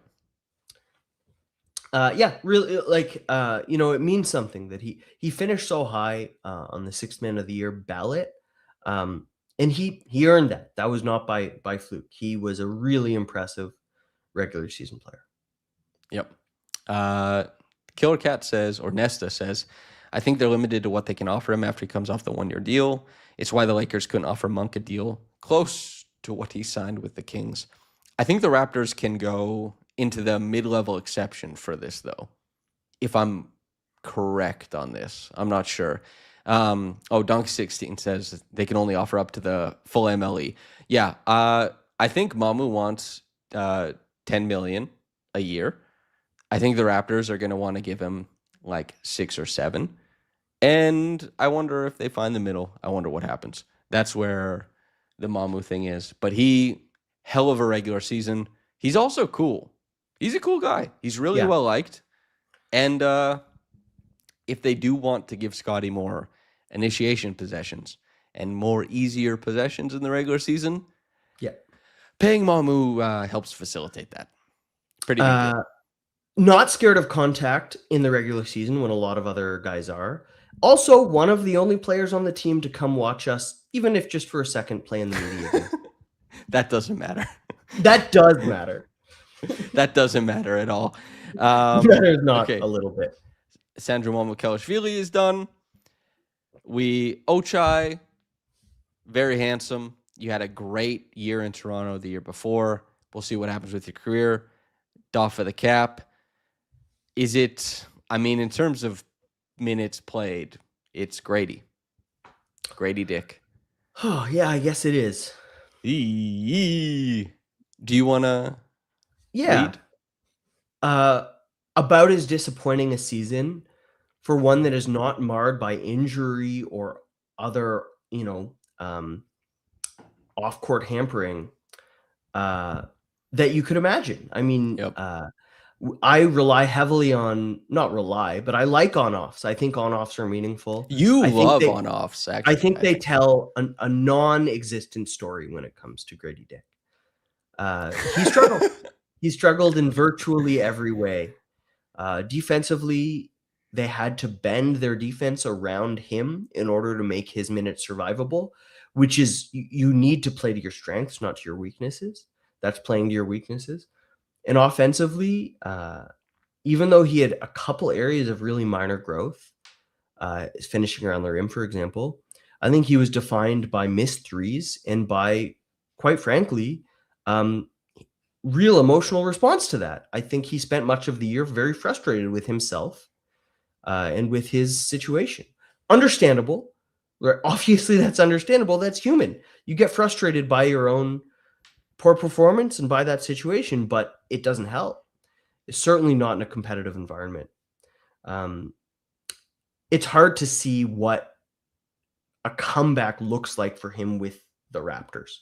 I think he could very well turn his career around, have a successful career in the NBA. It's hard to see that with the Raptors at this point. So, a few things. He was asked to do things that were difficult for him after year 2, where the Raptors basically said, like, go rock out and do everything you like. And he had fun rocking out and doing everything he liked. And in the early part of that rocking out, it looked like, wow, there might be some outlier offensive talent here.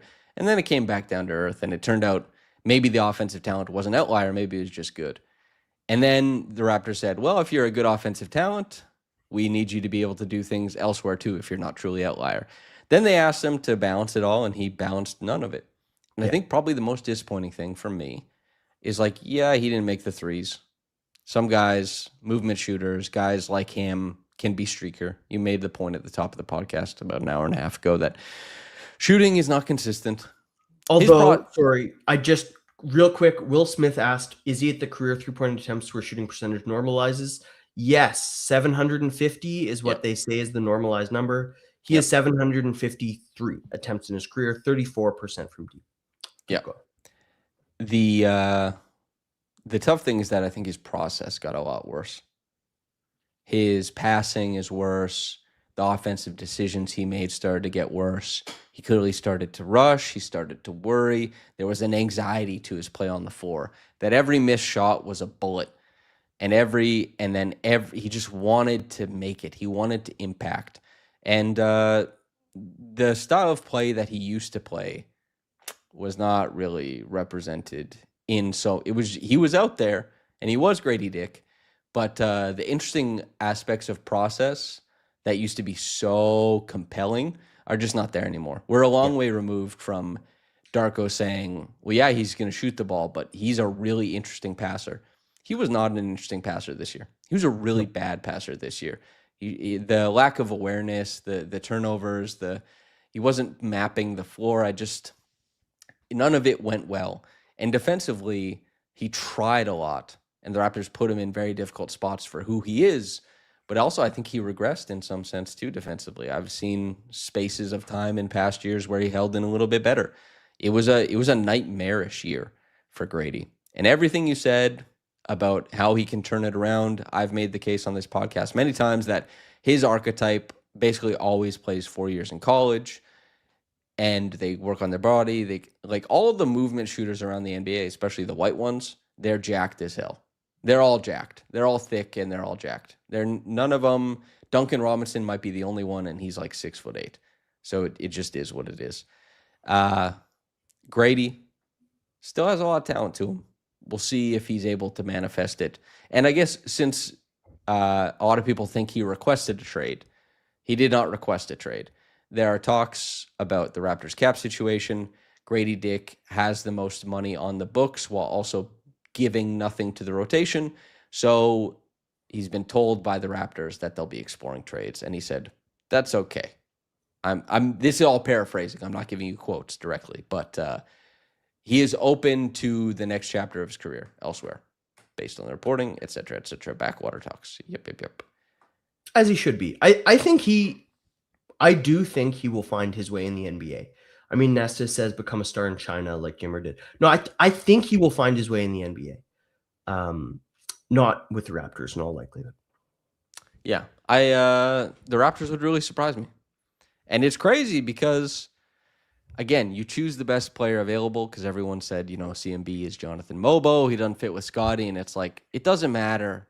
Just go get the guy who's best. And then they said, like, Grady Dick fits perfectly with Scotty. I said the same damn thing. And guess what? He probably won't be on the team with Scotty. I put that in ink that he'd be the perfect pairing between Scotty Barnes and Pascal Siakam. I wrote that piece. Nice. Hell yeah. Markelle Fultz, doff of the cap. Mo Bamba, doff of the cap. Garrett Temple, probably an assistant coach soon, doff of the cap. We have AJ Lawson, Jamison Battle, Chucky Hepburn, Elijah Martin, Mobo, Trace Jackson Davis. What the hell are we saying here? Let's try to. You want to do like I take one, you take one, just a minute or two. We should. Do you want AJ or Jamison? I want Jamison. Okay, I'll take AJ. Okay. I'll start with AJ Lawson. 24 games played, obviously two-way player, got it converted, all that nice stuff. Nesta says Garrett Temple wants to keep playing, though. Listen, as somebody who it would be nice to be paid the vet minimum contract in the NBA instead of the assistant coach contract. It's a difference of millions of dollars. I want to play in the NBA. And there are, like, John Wall wanted to play in the NBA. Many players wanted to play in the NBA. Garrett Temple does not do enough on a team that's looking like he made as much as Mamu this year. Think if they could get another Mamu with that contract slot. It's Garrett Temple should not play. He should be an assistant coach. Sorry, Garrett. Jesus. We love Garrett. AJ Lawson. AJ Lawson, pestering on-ball defender, bit of a streaky shooter, played in scheme for the Raptors as much as he possibly could. Coachable, likable, Canadian, athletic, runs out in transition. No outstanding skills on this man, but enough of the skills that the Raptors value that he can plug in. And he just kept plugging in and doing his thing. And for that, I credit him. Jamison Battle does have an outstanding skill in the NBA. An unbelievable standstill shooter. If you give him time and space to shoot a three, there are very, very few human beings in the world who are as likely as he is to make the shot. Very few human beings in the NBA. It's preposterous how precise he is at slanging that thing. Defense improved a little bit. His play off the bounce improved by even less. He did have a couple moments in the playoffs against the Cavs where he played inside the arc. In the regular season, Darko called him a shooting specialist. I wrote a piece that was a little bit of a pushback to that. I think the playoffs probably backed up Darko's point in that he is a little more of a ways to go to be consistent in other areas, but I expect them to find minutes going forward for him just because of that preposterous shooting talent. I think it was a productive year and one that the Raptors are probably happy about. Raptors love that year, and they love that he's on more cheap money going forward. They have to. It's why they felt so comfortable leaving him buried on the bench when he clearly had reached a point where he was just better than Grady. They're like, we got to see about Grady. This guy's on the team for however long. Apparently, we can sit him down for 46 days, and he can stand up and make 5 threes in a row. Yeah. So he is a very safe player to just have on the bench. I hope he plays a lot next year. And I hope he plays a lot with Scotty Barnes. And I really do wonder, because there are some defensive possessions where he's bouncing Donovan Mitchell out and helping contain, and there's some where Dennis Schroeder is coming down the court and being like, I'm scoring 12 points in 3 minutes because I'm targeting you. It's tough to make sense of that. That is the skill set that really helps determine shooting specialist versus just like guy who sticks and is part of good lineups. But Jamison, he's a real ball player. He's an NBA player, and he should be in the rotation next year. And he probably deserved to be this year. So, doff of the cap. Also forgot to doff the cap towards Chris Paul, by the way. Retired a Raptor. Yes, he did. Oh, man. Legend, Chris Paul. So, we have, I guess, like, Chucky played 2 games with the Raptors. Doff of the cap, Chucky. We have Martin, Mobo, Trace Jackson Davis. Martin, there's some meat on the bone here. Yeah. Chew. Yeah, I mean, he is defined, I think, by physicality, by motor, by strength. He is a really quick twitch jumper. Like, he had some moments around the rim that were really take your breath away. The shooting, I think, had to be a little better for him to see more of the floor. And I think the Raptors just couldn't rely on what they get from him in terms of consistency enough. Based on his abilities, I expected him to have a couple more moments throughout the year, but he factors into the plans going forward. He is not, doff the cap, have a wonderful career. He's like, they want him in-house. Like, this is a guy that they really intend to see what they have with him. I do think the Norm Powell aesthetic comparison makes a lot of sense in terms of how he is as a leaper. But Norm Powell developed every aspect of his game every offseason. He just got so much better and better, and he continues to still get better and better. And obviously, there's a long way to go there for Martin. Yeah. I think on top of that, too, I would, even though given his size, you would expect development probably is required as a point guard. Yeah. I do think it's more likely that if he does, that it is kind of that Norman Powell thing where it's like, I'm just going to wield my first step and my jump shot to become a guy who gets on the floor. And I'm going to try and be a dog defensively. Obviously, for Norm, that lasted like 26 days. Hopefully, for Elijah, it lasts much longer. And yeah, Jonathan Mobo. I'll start with Jonathan Mobo. I thought he regressed defensively.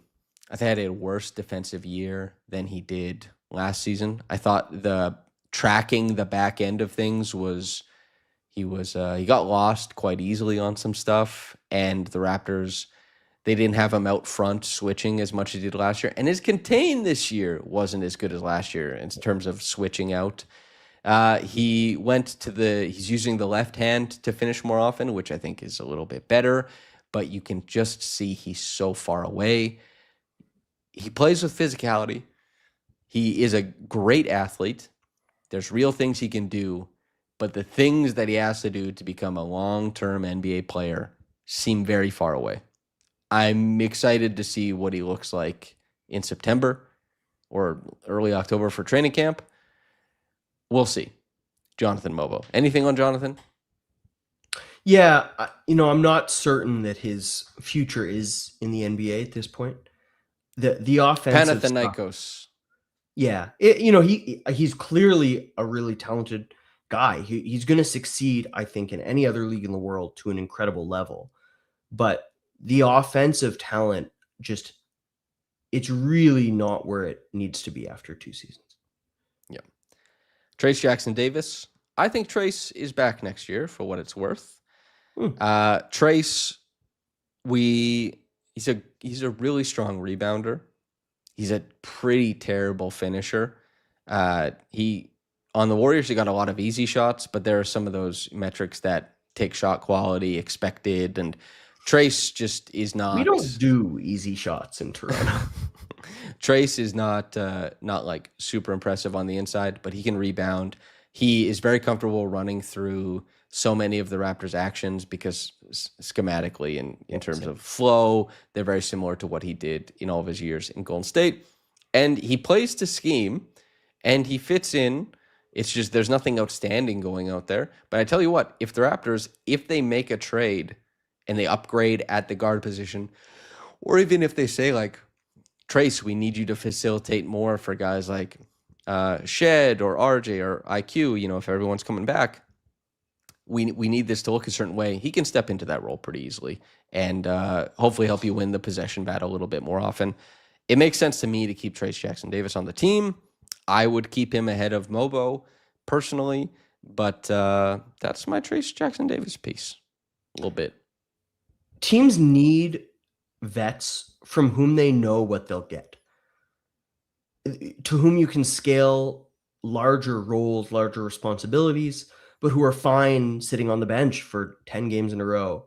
I think Trayce is that. I saw a lot of comments in the playoffs like, well, why not try Trayce Jackson-Davis? You're getting killed. That's not what 14th, 13th, 12th men are for. It's not to turn to if the guy's not working. It's when injury or foul trouble or trade leaves you vacant. The Raptors weren't vacant. That's not the purpose of his role. I think he's fine. What's the insurance is the word that they use.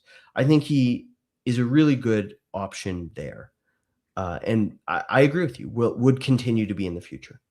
Losing weight, being a good veteran, for whom the scale tolls. That's everybody, I think. Darko, and then we're done. Darko, yeah. Can I go? You go, brother. Darko, because I get paid to do this, so I have more time to do this than everybody. When I look at what the Raptors run, when I look at what happens around the league, when I look at what the Raptors do from a strategical approach, I have long been, despite all the cries for Darko to be fired, I have long been adamant that he's a good coach and that he does great things on the court with the skills at hand. I think the fact that he couldn't get that original iteration of OG, Scotty, Pascal to work, particularly defensively, people thought he wouldn't be able to do it with any team really because there was so much defensive talent. He didn't have the cachet as a rookie coach, I think, to get OG and Pascal wrangled defensively. And OG played the worst basketball defensively of his career under Darko. Not because Darko was using him wrong, but because OG was like, I'm going to a different team. And I'm not going to injure myself playing hard-ass defense.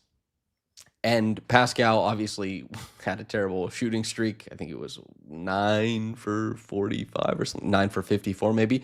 And his defense waned and waxed as well.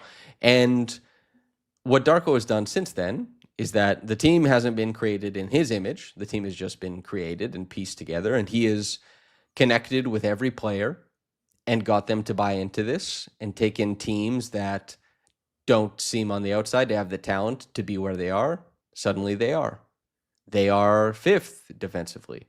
They are, 15th offensively. And they do a lot of great things. And they aren't even a team that gets to just play in flow and let their talent take them to places. No, it's a very contrived form of basketball to protect them from their limitations. And Darko, it's his pen. Of course, he's not a perfect coach. Of course, there are fans will look at, why do you challenge this? And you say, okay, well, maybe Eric Curry is more player development or whatever. And maybe somebody else has the iPad next year. I don't know. Or maybe Eric has a hell of an off season and has a great iPad season, for that kind of stuff. Maybe you look at why did you run this lineup? Why did you do X and Y? And coaches always measure this stuff differently. As Lewis said, wrote a response to, Darko's assertion of who Jamison Battle was. But Jamison Battle then gets more minutes, and it doesn't automatically mean that he hits 3 threes in a game. Sometimes the coach does know more, and they see more, and they make decisions based on what they see in practice. All these things, I think Darko has distilled so much of the talents of this team into a positive outcome, and the players deserve more credit than the coach always. But in this case, Darko deserves a lot. I think credit to him on a great year of coaching, and a guy who has kept a narrative through line for this team and an ethos for this team from the very beginning. So pretty good. Well said. I agree with every part of that.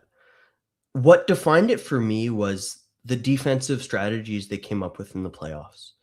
The Raptors found ways to success that were not the same from rotation to rotation, from game to game, even from defensive player to defensive player. They played differently when RJ Barrett was on the floor or not, when Colin Murray-Boils was on the floor or not.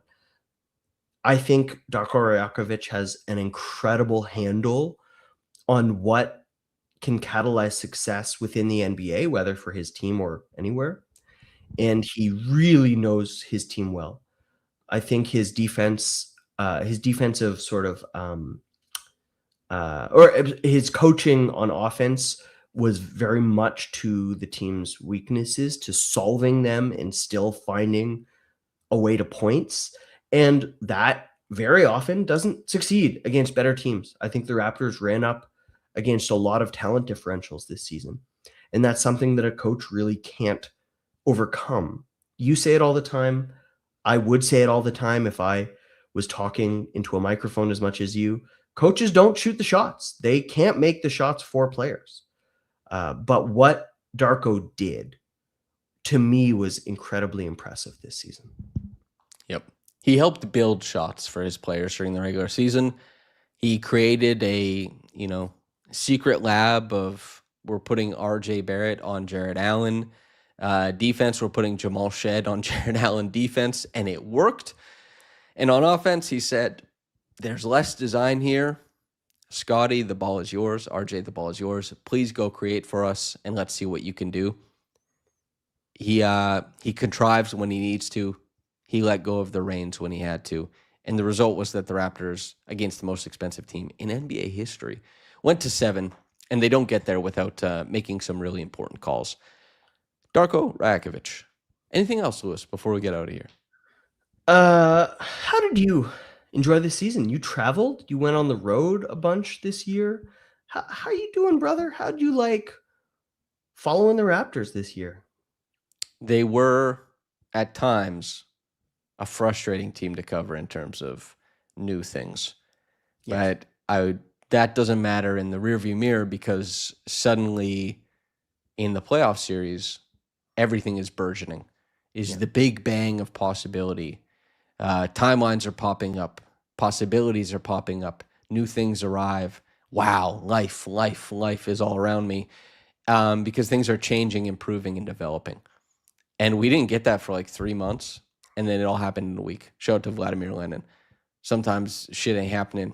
Sometimes shit is happening all the time. That's a paraphrase. Sorry, V.I. Lenin?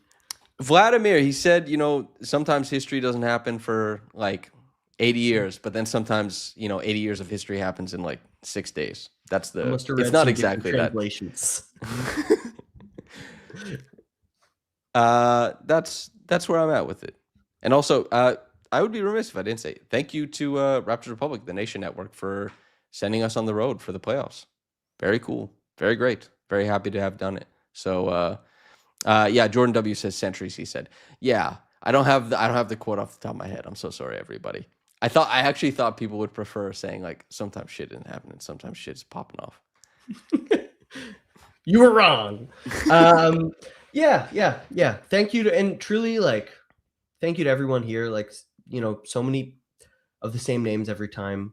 Everyone's very kind and generous with their time to be here, and just really thoughtful. So thank you, everyone, being here. It was a year that I think we needed. You and I just needed to watch a team that was trying to win basketball games. For God's sakes, that was enjoyable to finally have a normal season where winning was good and losing was bad, and just a solid foundation of that. Into more of that. Yep. And there will be more coverage of the Raptors because there are weeks where no podcasts happen, and then there are weeks where decades of podcasts happen. If you're in here right now, make sure to like the video. If you're listening later, make sure to like the video. It helps more people listen, and hopefully they enjoy all of it. Thank you so much, everybody, for tuning in. From myself and from Lewis, we appreciate you. And whether you got into this in the morning or at night, have a blessed day, and goodbye.